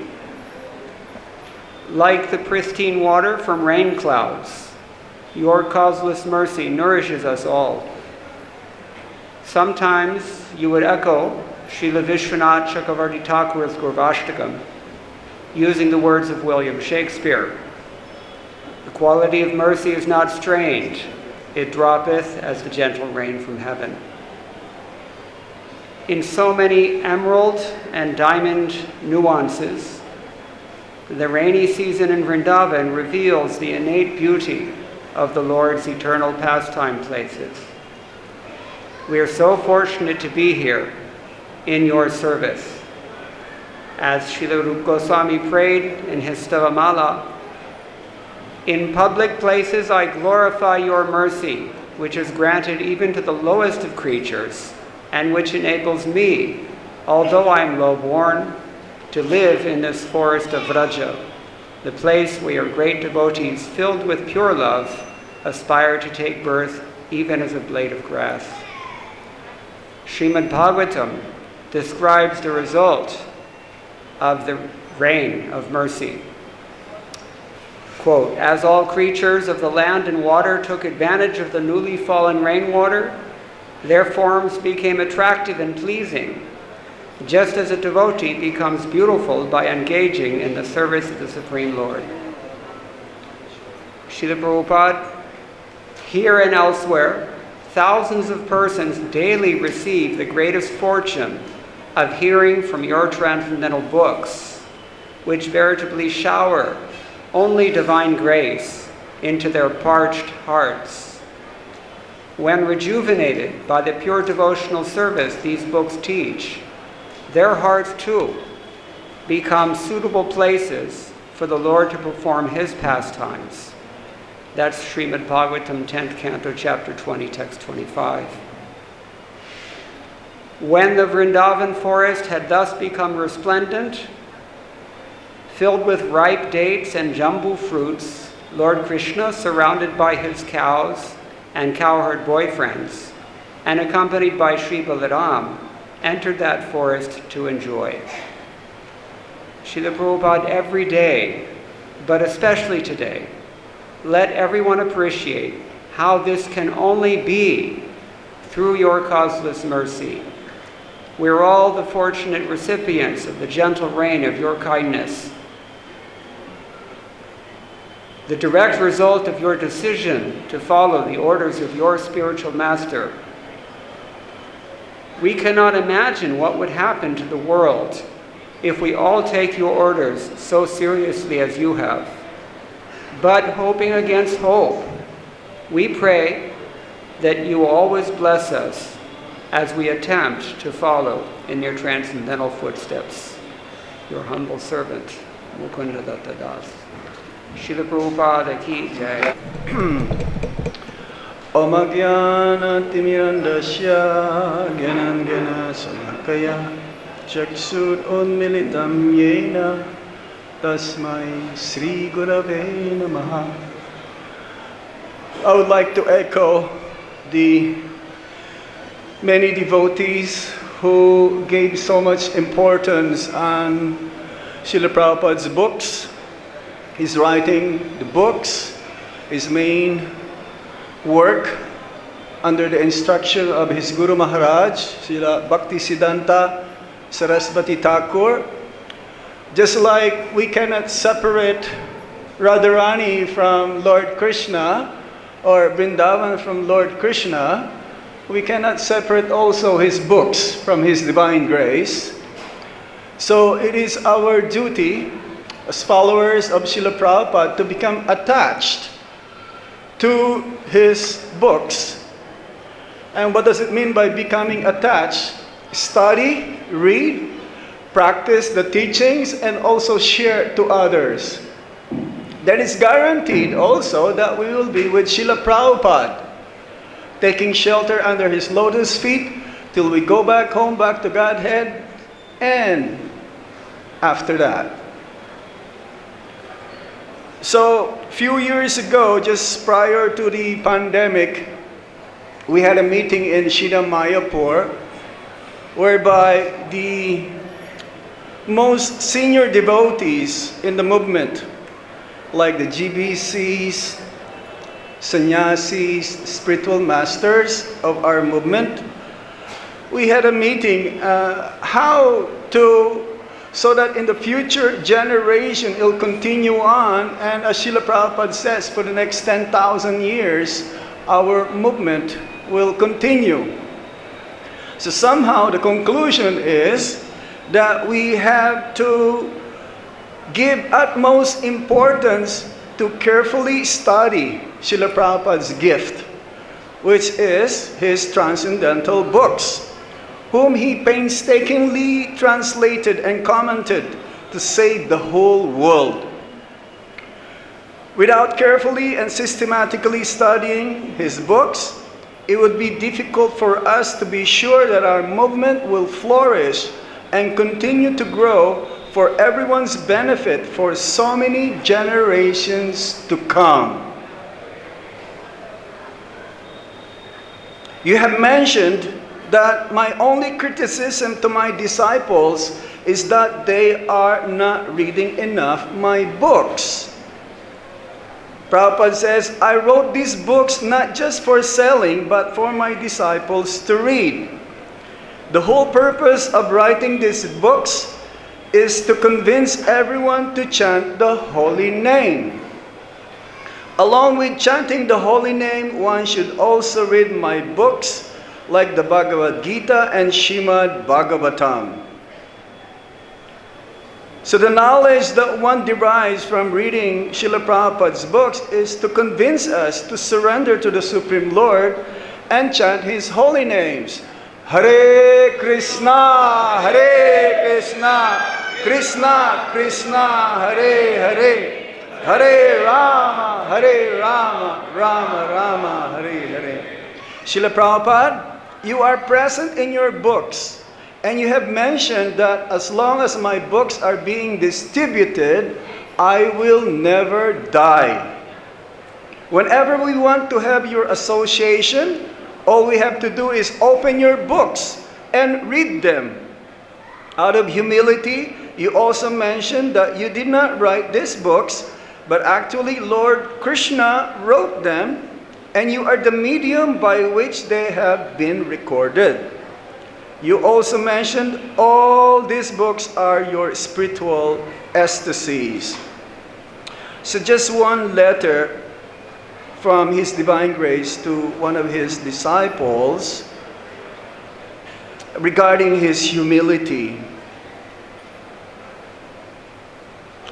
It is my duty to help you always in the matter of understanding Krishna consciousness, and whatever I am trying to bestow upon you all is the gift of Lord Krishna directly. I am just doing the work of a bearer. There is nothing of my personal contribution. I ask all your mercy so that I may be able to distribute Krishna's message as it is without any deviation. That will make Krishna, myself, and all others eternally happy. It is so nice, sublime, and easy to perform. That's the letter to Himavati Mataji, 14th of June, 1968. Srila Prabhupada, please shower your mercy upon us and bless us to continuously follow in your footsteps so that we may not go astray and get lost in the quagmire of this material existence. Please empower us to become stronger and stronger every day in our practice of bhakti-yoga, and thus help others as well in the process of devotional service. You are our only shelter life after life, and by your able guidance, many more conditioned souls will be able to cross the ocean of material sufferings and ultimately rest upon the lotus feet of Sri Radha Shama Sundar. I beg to remain your eternal servant.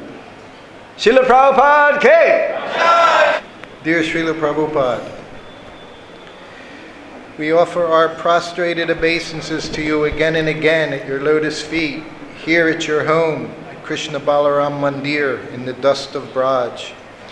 As I write this offering in February 2021, I reflect on a most unusual year that has just passed for everyone in this world, including your followers, but it is also one that you prepared us for in your lectures and books.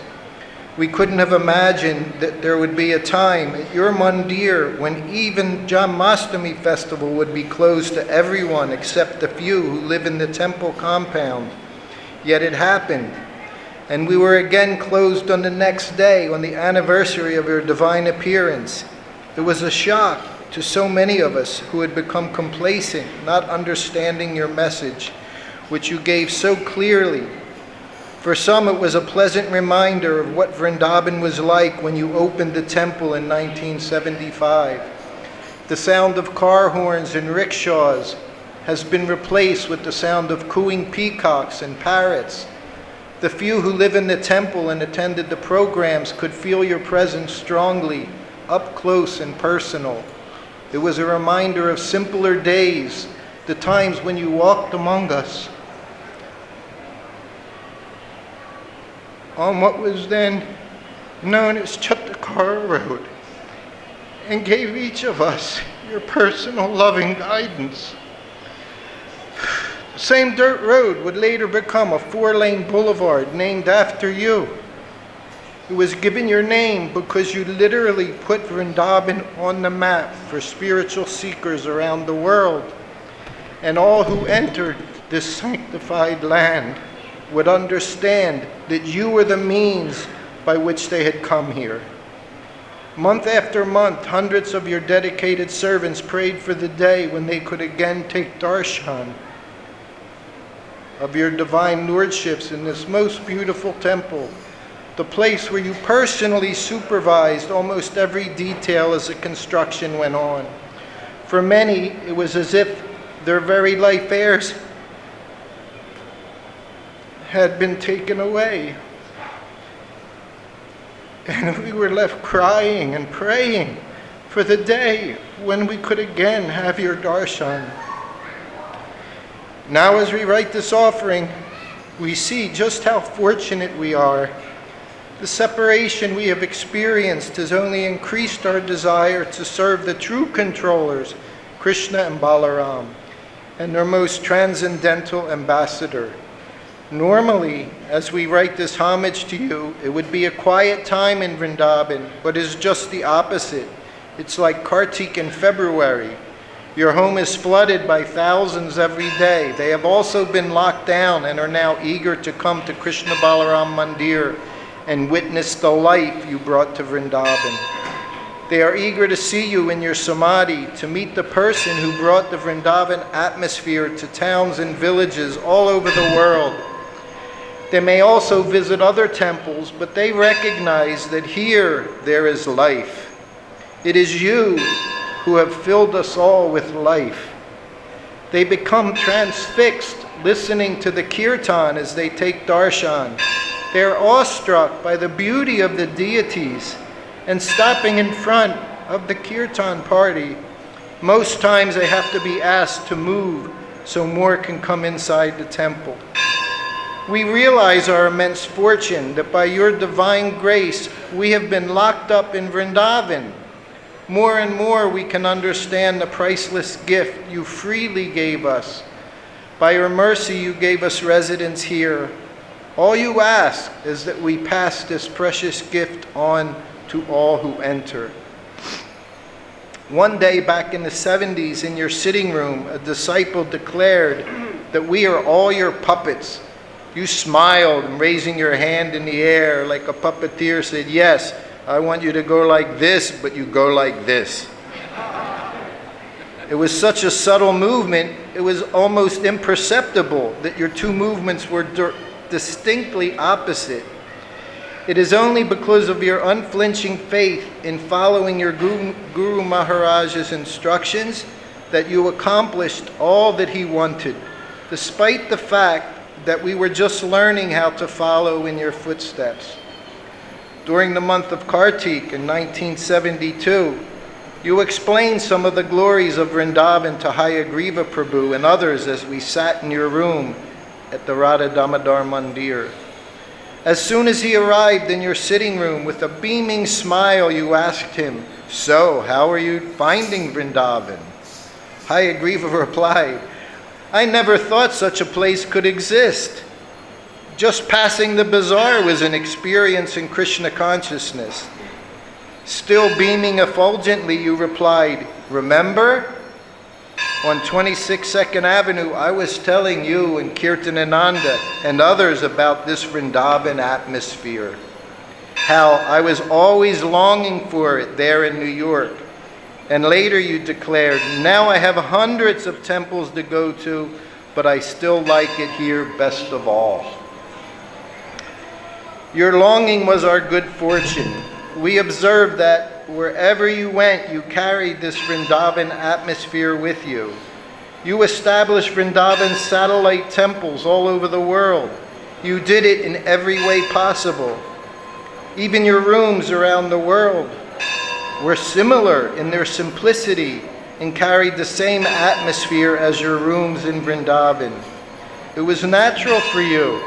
You were satisfied sitting on a straw mat facing the wall to honor prasadam, your thali on a small table, choki, just a few inches off the floor mat.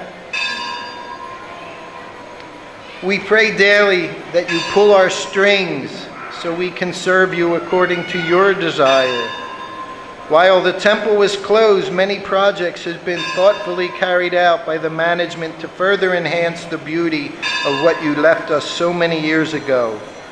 The temple entrance is being updated to show the grandeur of your home and samadhi. Even the deity rooms are being remodeled so that your lordships can be given more space. They require, after 45 years of acquiring jewelry and gorgeous outfits, many other areas have been renovated with the desire that you can remain proud of your servants here. Just now, we are preparing for Kumbh Mela, a festival that will bring crores of sadhus and seekers to Vrindavan over the next 5 weeks. We are trying to closely follow your instructions by offering all the simple programs you demonstrated to us. Everyone who comes will be given prasadam to the sound of kirtan and offered your transcendental books. It is with this method that you brought Krishna consciousness to all corners of the world. We pray that you allow us to continue to serve you year after year, no matter what goes on in the world, and that we feel completely protected by you. We pray that you continue to make us dance according to your desire. In this way, our lives will be successful. Praying to always remain at your lotus feet, we remain your insignificant servants at Krishna Balaram Mandir, ISKCON Vrindavan, India. Written by Shrutakirti Das.